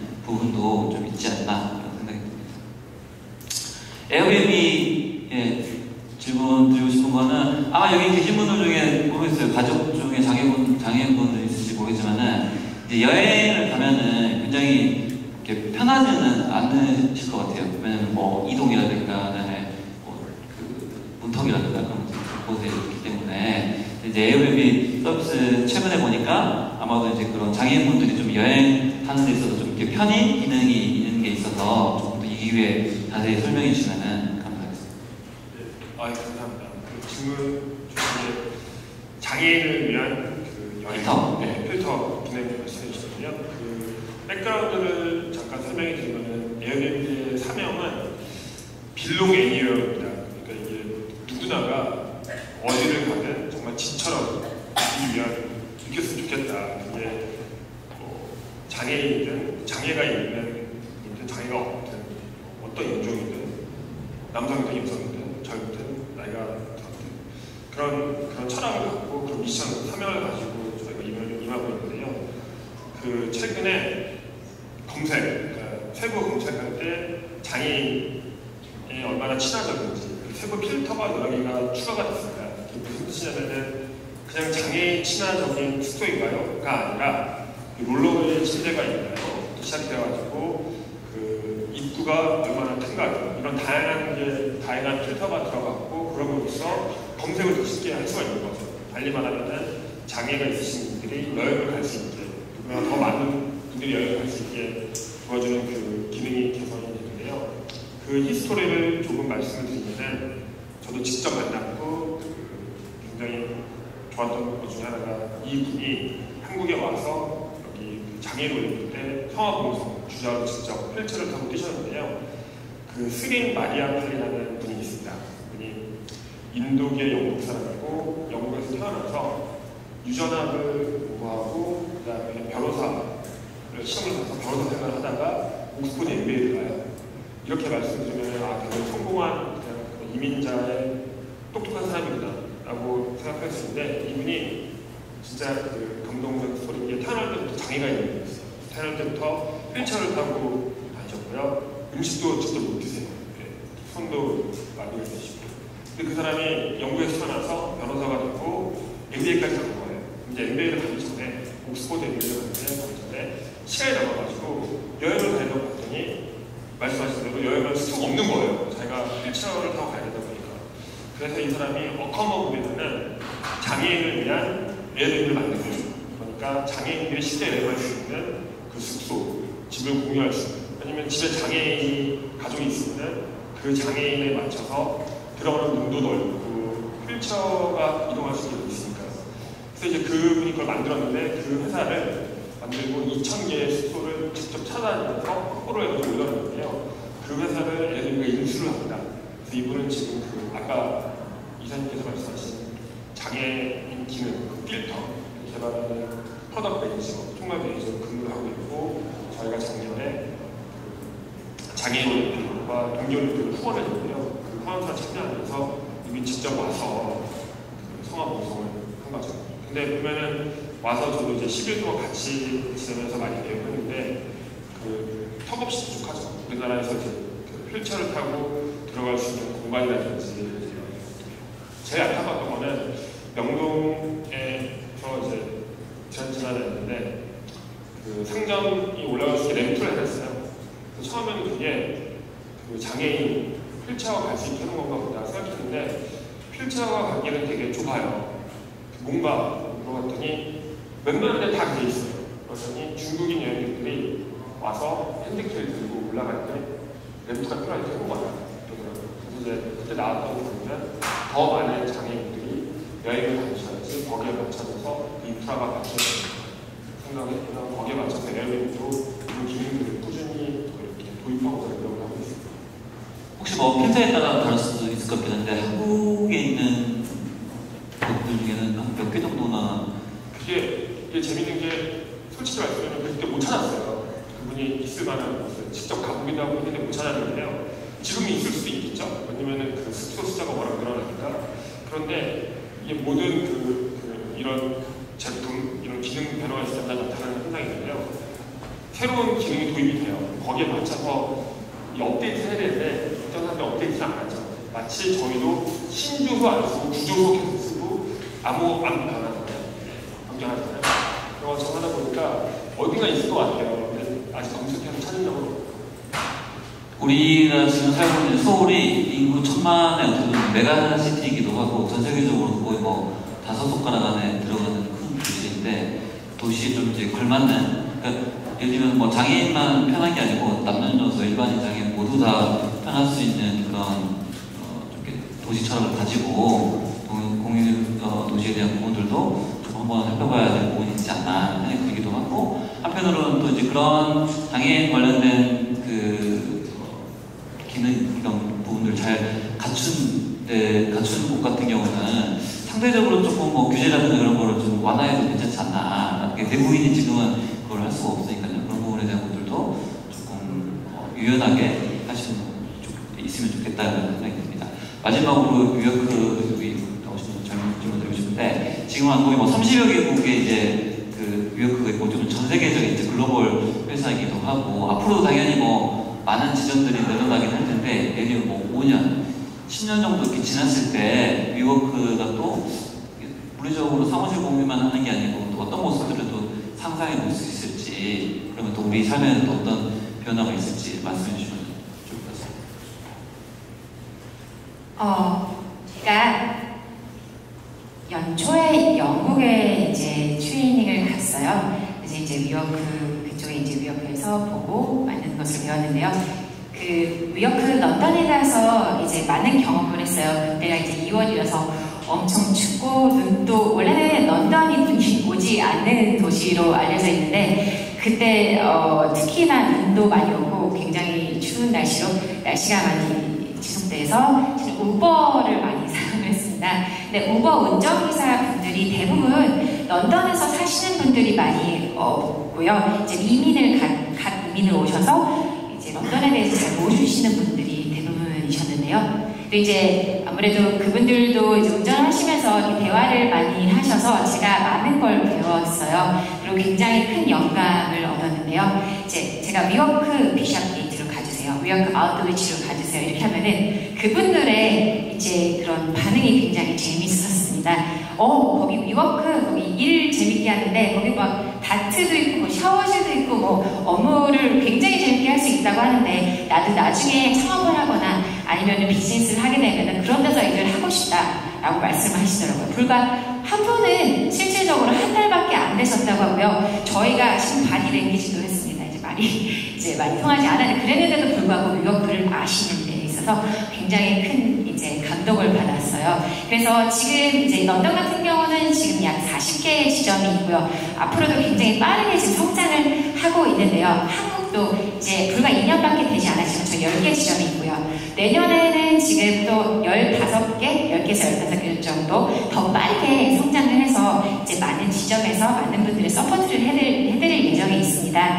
그래서 제가 런던을 보고 이제 생각을 하고 느낀 게 한국도 한국의 미래를 보는 거구나 라는 생각을 했고요. 한국에서도 많은 분들에게 글로벌로 진출하시려고 하는 분들이나 창업이나 협업이 필요하신 분들에게 최대한 많은 서포트를 해드리면서 다 같이 성공하고 성장할 수 있는 그런 플랫폼이 돼서 어느 분들이든 위워크라고 얘기하면 내가 들어가서 같이 커뮤니티에서 성장하고 성공할 수 있는 곳이라는 피스 오브 마인드를 커피 하면 스타벅스 하듯이 위워크 하면 난 이쪽으로 들어가야지 성공할 수 있다 라는 플랫폼이 될 수 있도록 그런 그림을 그려봅니다. 네, 감사합니다.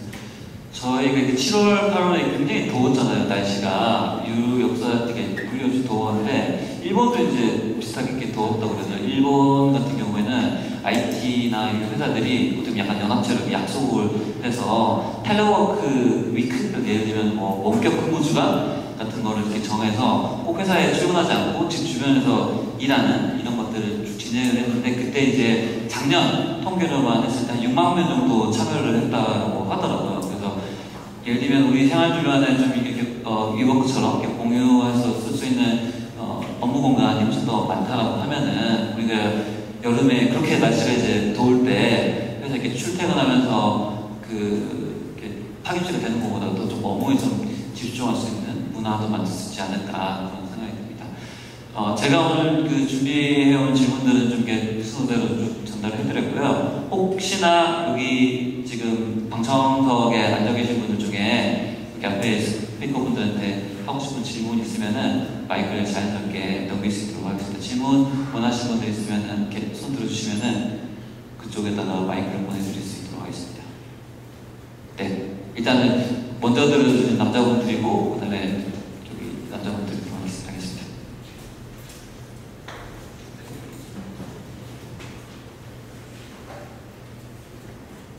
저는 그냥 큰 질문 아닌데 아까 위워크 처음에 발표 제가 듣다가 좀 이해가 안 된 부분이요.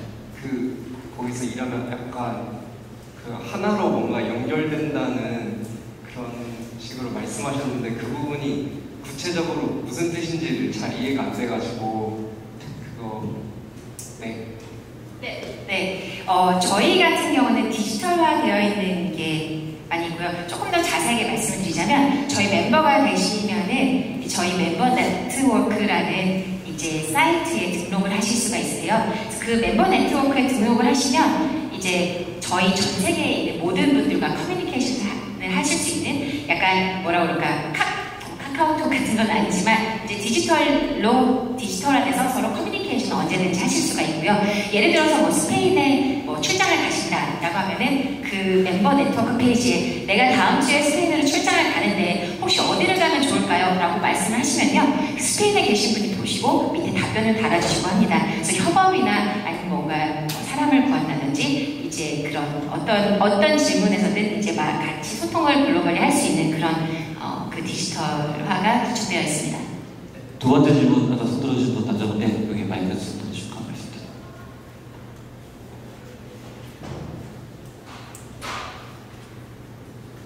네. 저는 두 가지 질문인데, 하나는 에어비앤비 대표님께 드리는 거고, 하나는 그린카 대표님께 드리는 건데, 우선 에어비앤비를 포함해서 공유 숙박을 하는 이제 기업들이 국내에서 이제 기존에 있던 숙박업체들이랑 갈등이 좀 많은데, 그래서 얼마 전에 사차위에서도 그거 갖고 토론을 했다가 결론을 내지 못했고, 근데 국외에서, 한국 외에도 다른 나라에서 이런 갈등이 일어났던 사례가 있었을 것 같은데, 이게 어떻게 해결이 되고, 그리고 국내에서는 또 이걸 어떻게 해결할 전략을 갖고 계신지 좀 궁금하고요. 그리고 그린카 대표님께는 지금은 어쨌든 우리나라에서 B2C 카쉐어링만 잘 되고 있는 상황인데, 뭐 그린카, 소카 포함해서 많은 카쉐어링 업체들이 B2B 카쉐어링을 수건처럼 생각하는 걸로 알고 있거든요. 그래서 이제 글로 나가기 위해서는 규제나 이런 것들을 좀 해소해야 되는데, 어떤 식의 비전을 갖고 가려고 하시는지 좀 궁금합니다. 예, 감사합니다. 정말 너무나 좋은 질문을 주셨는데요. 이게 영화, 저도 그 4차 해커톤도 갖고 있었는데요. 보면은 새로운 어떤 패러다임이 될 수 있겠고, 새로운 문화가 될 수도 있겠고, 특히 새로운 기술이 될 수도 있겠는데, 그게 오면은 처음에는 단계를 따르는 것 같아요. 저는 그냥 크게 4단계로 보고 있는데요. 1단계는 얼리 어답터들이 이렇게 막 좋아해요. 예를 들면 MP3 처음 나왔을 때, 이거 신기하다, 알고 있으면 뭐 그냥 노래 나와, 파이. 저 대학생 때가 나왔는데요. 막 신기해요. 그러다가 두 번째 단계로 보면은, 이거 봐라 하고서 그 레코드사, 음반사에서, 뭐야, 우리 가뜩이나 돈 못 버는데 이럴 때는 굶어 죽네. 그래서 약간 편견과 오해, 이런 걸로 인해서 막 압박을 합니다. 그래서 막 법정 시험도 가고 이런 게 있어요. 그러다가 이제 3단계가 되면 그 오해와 편견도 많이 없어지고, 왜냐면 그 사이에도 사람들은 계속 쓰니까요. 없어지고 이게 자리를 잡아요. 자리를 잡아가면서 자연스럽게 그 비즈니스 생태계의 변화도 일어나는 것 같습니다. 그러다 보니까 지금 우리가 다 알고 있지만 뭐 구글 뮤직이니 애플 뮤직이니 멜론이니 유튜브도 뭐 레드가 있고, 이제는 그냥 자연스럽게 MP3라는 디지털 음원이 생활하면서 쓰고 있고, 하지만 작은 문제들은 나오죠. 뭐 유튜브상의 저작권이라든지 이런 것들. 그렇게 3단계가 있다고 보는데요. 저는 그 아까 질문하신 기존의 호텔 업계와 어떤 트러블이 있고, 다른 데서는 어떻게 이게 변천해 나가고 우리나라에서 어떻게 할 거냐라고 질문 주셨는데요. 오해가 굉장히 많은 것 같습니다. 해외 사례를 보더라도 한 3, 4년 전에는 큰일 났다, 그것 때문에 큰일 났다고 난리도 아니었어요. 그러다가 시간이 지나면서 모든 그 호텔의 그 CEO들이 나와서 직접 이야기를 했고요. 찾아보시면 우리나라 같은 경우도 어코로, 그리고 제일 크죠, 노보텔, 이비스, 기어 다 가지고 있는 호텔 대표님도 나와서 에어비앤비는 시장을 크게 만드는 거다라고 이야기를 하셨고, 그 인터뷰 찾아봐도 뉴욕타임스라든지 이런 데 많이 되어 있는데요. 그분들이 얘기를 해요. 이게 시장이 다르다. 물론 겹치는 부분이 있겠지만 굉장히 작고, 아까 제가 말씀드렸던 것처럼 다른 거죠. 그러니까 호텔을 이용하는 사람들은 호텔을 가고, 에어비앤비를 가는 사람은 에어비앤비를 가고. 그러니까 뭐 이거는 그룹 사이즈. 그러니까 호텔 가는 분들은 한 명이나 두 명이에요. 그러니까 그 그룹 사이즈를 봐도 1.몇일 텐데, 에어비앤비 같은 경우는 그 평균 그룹 사이즈를 보면은 2.0, 3.0 이렇게 나오기도 하고요. 머무는 기간도 호텔에 가는 사람들은 1.몇이야, 한 나이트. 그런데 에어비앤비 같은 경우는 더 길죠, 숙박기간. 이런 식으로 두 개가 다른 시장이고요. 커지는 거죠. 그러니까 마치 저도 캠핑을 굉장히 좋아하는데요.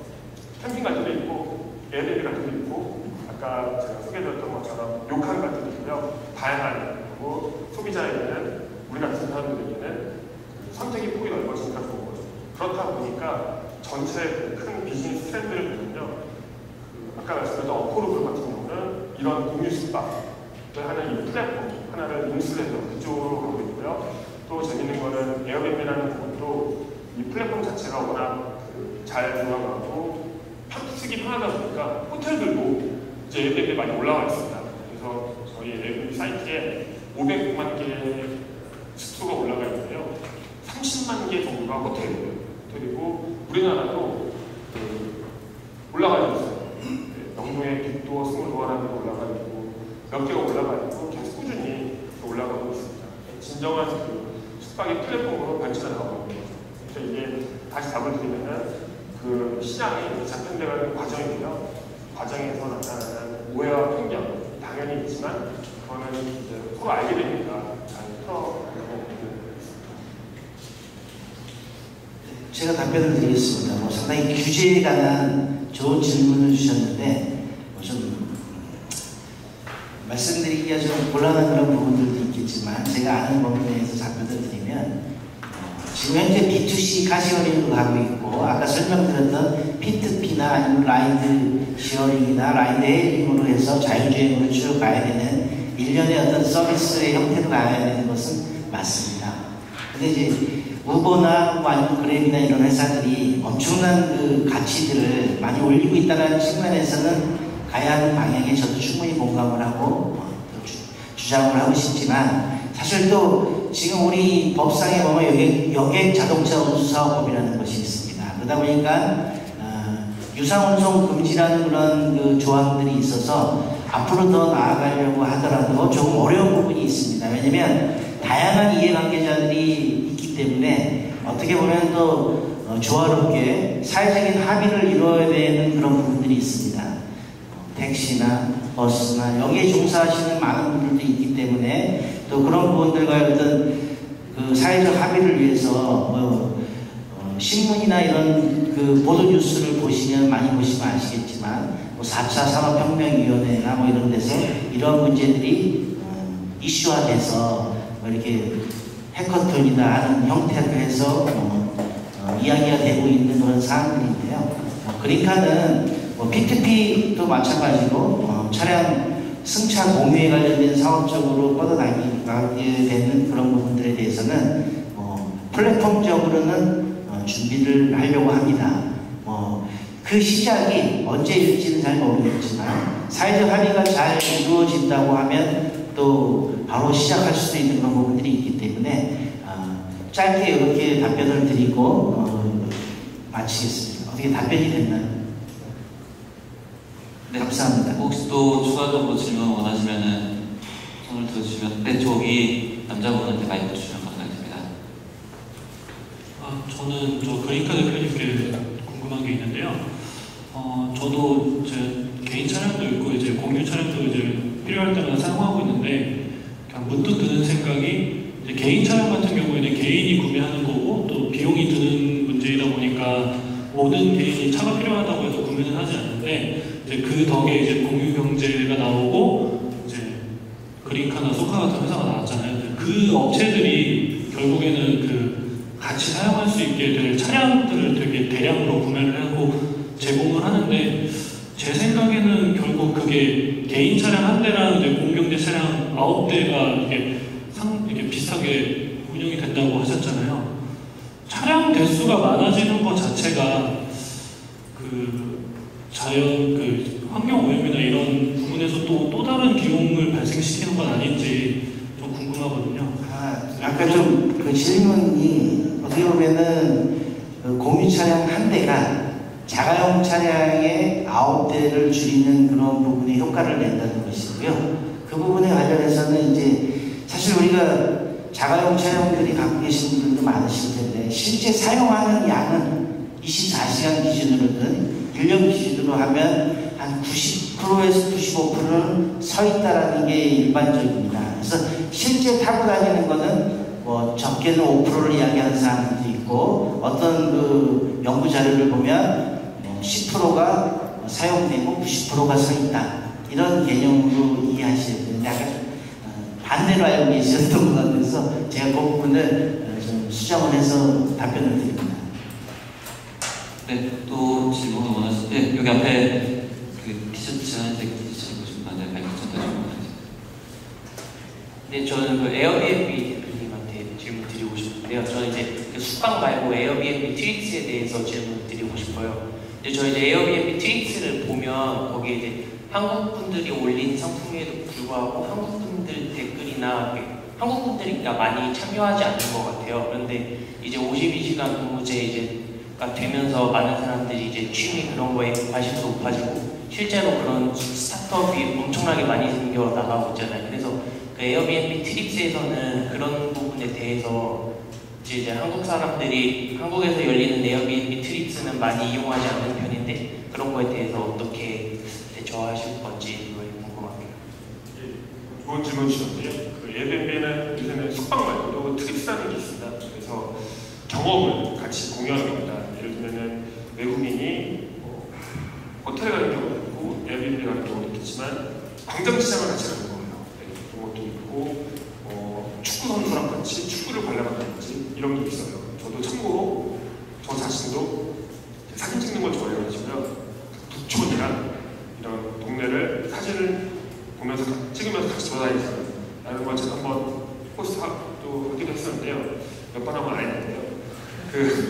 이게 지금 막 생겨나고 있어요.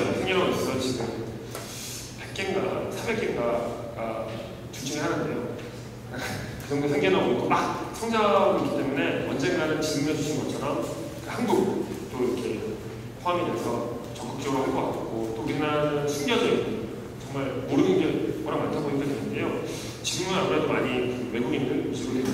그런데 이거랑은 별개로 저도 이제 말씀하신 시간도 많고 노는 것도 좋아하고 그러다 보니까 이 에어비앤비 생기기 전에 다른 플랫폼에 있는 걸 이용해가지고 제 딸이랑 같이 가서 사진 찍는 것도 해보고 도자기도 해보고 또 이렇게 인도어 클라이밍도 해보고 했는데요.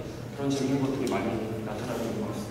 정말 말씀하신 대로 가면 갈수록 우리 모두가 점점 게을러지고 시간이 많고 하다 보니까 그런 것들이 많이 생겨나는 것 같아요. 네, 여기 남자분한테 먼저 마이크 주시고. 네, 저도 그 모델 주차장 대표님께 좀 드리고 싶은데요. 다른 분들은 말씀해 주신 거가 좀 해외나 그런 부분에 대해서 좀 많이 말씀해 주셨는데 그 모델 주차장 그 대표님께서 이제 발표나 좀 내용이라는 게 들어보면 국내 쪽만 좀 포커스 맞춰서 말씀해 주셨는데 해외 쪽 사업을 좀 생각하시고 계신 게 있으신지 그 부분에 대해서 혹시나 뭐 진행을 하고 싶은 의향이 있으신지 그 부분에 대해서 좀 묻고 싶습니다.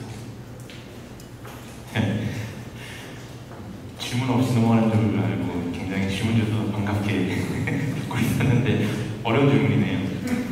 사실 주차라는 게 워낙에 로컬라이즈된 서비스입니다. 이렇게 그 각각의 나라의 문화나 또 제도나 관리 감독 기관의 방향, 정책적인 방향이나 이런 거에 많이 이제 연관 지어져 있는 유형해지어다 보니까 우리나라에 점점 더 커스텀을 해 갈수록 저희 나라에서 저희 서비스를 쓰는 분들은 편해지지만 저희가 해외를 가기에는 해외를 갈 수 있는 기회나 해외를 갈 수 있는 어떤 글로벌한 어떤 적용성은 좀 떨어지게 되는 부분이 분명히 있고요. 서비스만 본다면 이제 그게 맞는데 이제 저희가 미래의 어떤 방향으로 잡고 있는 그 스마트 파킹 비즈니스에 있어서는 결국 하드웨어 장비가 필요하거든요. 그걸 위한 R&D를 저희가 몇 년 전부터 해왔던 것들이 있고 여러 가지 실험을 통해서 계속 고도화를 해가고 있어요. 그래서 그러니까 주차 공유, 파킹 쉐어링을 위한 장비에 대해서는 저희도 나름의 준비들을 해오고 있고 뭐 빠른 시간은 아닐 것 같지만 해외 시장을 녹화할 기회가 오리라고 봅니다. 네, 마지막으로 여기 드리고 그다음에 마지막 아니고 여성분한테 한 번 더 드리고 한 번 더 계시군요. 질문을 굉장히 명료하게 해주시면 감사하겠습니다.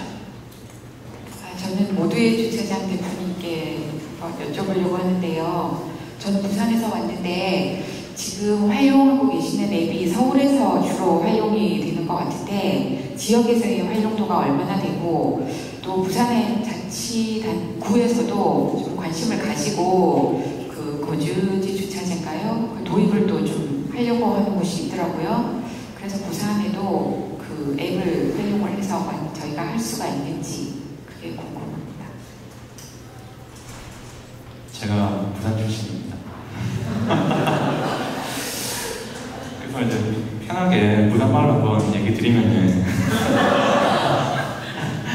이제 부산시랑은 몇 년 전부터 이 주차 공유뿐만 아니고 실시간 주차 정보에 관련된 얘기들을 시청이랑 해오고 있고, 작년 하반기에 이제 실제 뭐 사하구나 수영구나 해운대구와 주차 공유 관련된 얘기들이 실제적으로 논의가 잘 진행됐었습니다. 근데 이제 저희가 6년 동안 해보니까 이 사업의 가장 큰 그 발목 잡힘 중에 하나가 선거더라고요. 선거 기간에 돌입이 되면서 모든 논의가 올스톱이 됐고, 그리고 선거가 끝나고 나니까 담당자분들이 다 바뀌셨어요. 그래서 도돌이표가 조금 되긴 했는데, 근데 저희가 이때까지 해오면서 많이 겪었던 문제긴 하고, 그 부분을 대비해서 많은 또 대비를 해놓은 것들이 있어요. 그래서 올해 하반기에는 이제 바뀌셨잖아요. 시장님이 바뀌셔가지고 바뀐 시장님의 어떤 주차에 대한 관심도도 좀 높여가면서 주차 공유 사업을 부산시에서 서울 다음으로 부산시에서 진행을 하기 위해서 적극 준비하고 있습니다. 조금 기다려 주십시오. 네, 공유가 잘 안 된다는 지적이시고 마이크 위치상 때문에 여기 먼저 하고 마지막으로 마이크 드리도록 하겠습니다. 네, 저는 그 공유를 대표하시는 여러 대표님들께 공통적인 질문 드리겠습니다. 그 공유 좋은데 사유하지 않음으로 생기는 문제들이 발생하지 않습니까? 그런 문제들에 대한 리스크 헤지나 그 매니지먼트는 각 기업별로 다를 것 같은데, 뭐 최근에 뭐 중국에서 발생했거나 뭐 미국에서 발생된 문제들이 많아서 그런 것들을 어떻게 내부적으로 또는 외부적으로 해소하는지 좀 간단하게 여쭤보고 싶습니다. 뭐 위험부터. 네. 아마 그 공유경제에 서비스 운영하면서 생기는 문제예요. 네, 사유가 잘못된 발생한 문제. 네.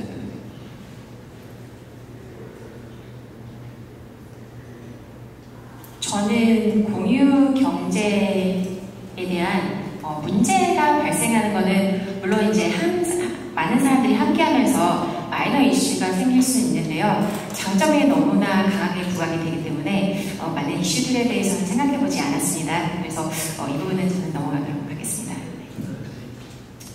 어떻게 보면 좀 좋은 질문이면서도 답변하기가 좀 어려운 것 같긴 한데, 사실 어떻게 보면 무인 비대면 서비스의 업체들입니다. 그러다 보면 사실 실제로 사용하는 사람과 그 다음에 이용하는 사람이 약간 다를 수 있는 어떤 그런 본인 인증에 관련된 그런 부분들의 어떤 문제는 있을 수 있습니다.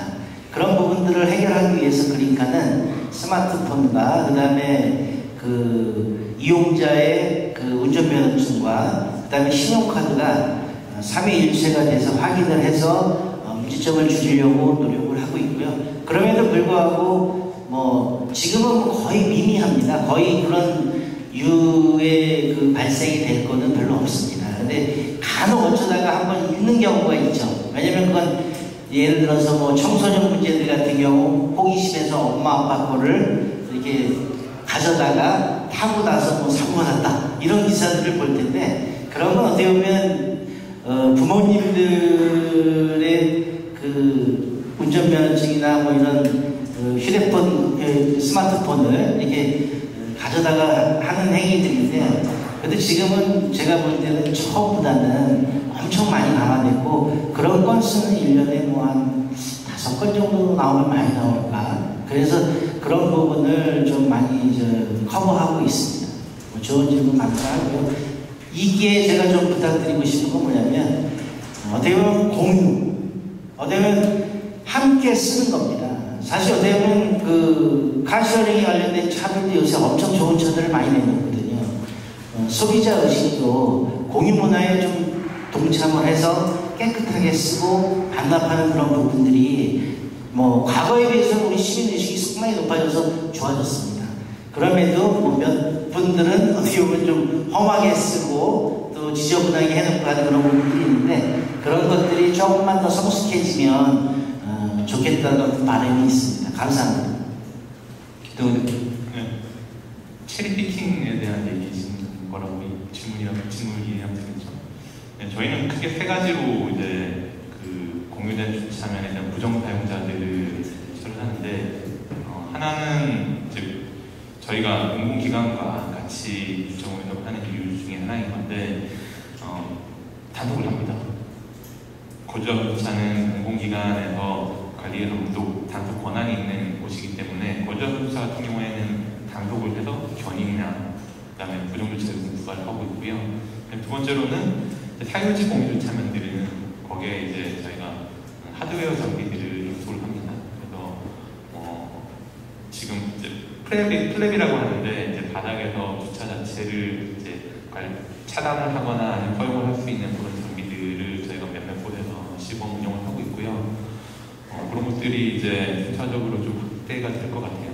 세 번째로는 저희는 이제 사용자의 제보를 통해서 그런 차량 비통에 대한 관리를 하는데, 탐진아웃제를 조만간 도입을 할 거예요. 저희 사용자들이 이제 빈번해지고 많아지다 보니까 앞에 사용자가 초과돼서 이용을 한다거나 아니면 부당한 사용자가 있을 때 다음 사용자가 그 사용자를 적발을 할 수 있거든요. 그 사용자를 탐진아웃 방식으로 해서 아예 서비스에서 이뤄내는 방향으로 잡고 있습니다. 이상준님. 네, 어려운 문제인 것 같아요. 그러니까 결국에는 지금 여기 이 전 대표님께서 다 너무 좋은 말씀 해주시고 저희에게도 딱 맞아 떨어지는 똑같은 이야기인데요. 이게 굉장히 미미해요. 일단 하루에 이용하는 사람이 예전 같은 경우는 200만 명이고요. 지금까지 누적 사용자가 3억 명입니다. 3억 명이다 보니까 진짜 미미해요. 미미한데 더 황당한 거는 가짜 뉴스가 있어요.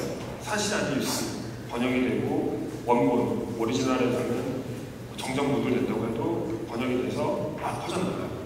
그런 거 좀 이렇게 좀 그런 것들도 있어요. 확실히 가짜 뉴스 있고 잘못 알려진 아까 제가 말씀드렸던 오해와 편견도 있고요. 그렇다면은 그 언론의 역할은 있지만 결국에 나아가서는 그 사용자들이죠. 저희 같은 경우는 집을 빌려주는 사람의 책임도 있겠고 집을 사용하는 사람의 책임도 있겠고 또 나아가서는 저희 같은 플랫폼의 역할, 그러니까 교육이 될 수 있고 여러 캠페인이 될 수 있겠고요. 그 다음에 나아가서는 대표님께서 말씀해 주셨듯이 정부의 역할이 있는 거죠. 규제 개혁 정말 할 마음이 있으면 제대로 빨리 해야죠. 그런 정치적인 선거 바뀌었다고 해가지고 뭐 하동을 안 한다는 거죠. 그래서 모두의 역할이 있는 것 같습니다. 사용자, 플랫폼, 정부, 그렇게요. 네, 마지막으로 여기 무대로 봤을 때 왼쪽 편에 계신 하늘색 옷 입고 계신 분 질문을 끝으로 광장교포들 질문하는 거는 마무리하도록 하겠습니다. 네, 모두의 주차장 김동현 대표님한테 여쭙고 싶은데요. 주차금은 반드시 지자체와 협의해서만 진행이 가능한지, 개인 간거래 방식을 좀 더 발전시킨 방식의 형태는 다른 그 발전시킨 형태에 대안을 찾을 수 있었던 방법은 없었는지 여쭙고 싶고요. 두 번째 그 하드웨어 쪽하고 반드시 결합하실 거라고 아까 이야기하셨는데요. 그 결합하시는 방식이 기존 유료 주차장들이 가지고 있는 관대 설비 쪽이신지 아니면 개인의 주차장 공유에 대한 설비 방식인지 좀 궁금합니다. 제가 발표 자료에서 보여드렸던 사진 기억나시죠? 인천 풍도에서 있었던 그게 이 주차 공유의 가장 아킬레스건을 보여주는 건데, 사유지에서는요, 우리나라는 누가 내 땅인데 차를 무단으로 여기 주차를 해놓고 갔어요. 근데 좋지 않은 방법이 법적으로 없습니다.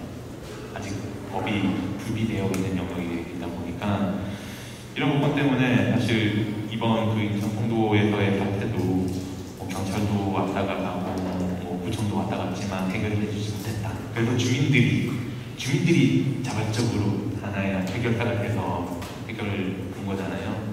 근데 이거는 그걸 저희가 기다릴 수 없기 때문에 법이 바뀌고 그걸 뭔가 관리 감독을 할 수 있는 형태가 될 때까지 저희가 사업을 안 하고 기다릴 수 없잖아요. 저희는 할 수 있는 방법을 찾기 위해서 그런 이제 하드웨어 장비를 고려하기에 여기 시작했던 거였고, 사유지 외에 공공의 영역에 있는 거주자분 주차 같은 경우에는 공공기관과 같이 했을 때 분명히 거기에 대한 이제 저희 가장 아킬레스건이라고 하는 부정-부단 주차에 대한 관리 감독이 되기 때문에 공공기관과 같이 해왔던 겁니다.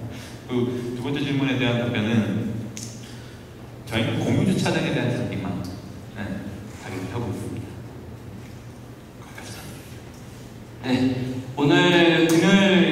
바깥에 날씨가 좋은 시간인데 여기 시간 내주셔가지고 발표 자리도 준비해 주시고 발표해 주신 여기 스피커분들 그리고 오늘 참가해 주신 여기 방송국의 모든 분들 다 포함해가지고 박수로 응원 보여드리면서 마무리하도록 하겠습니다. 감사합니다.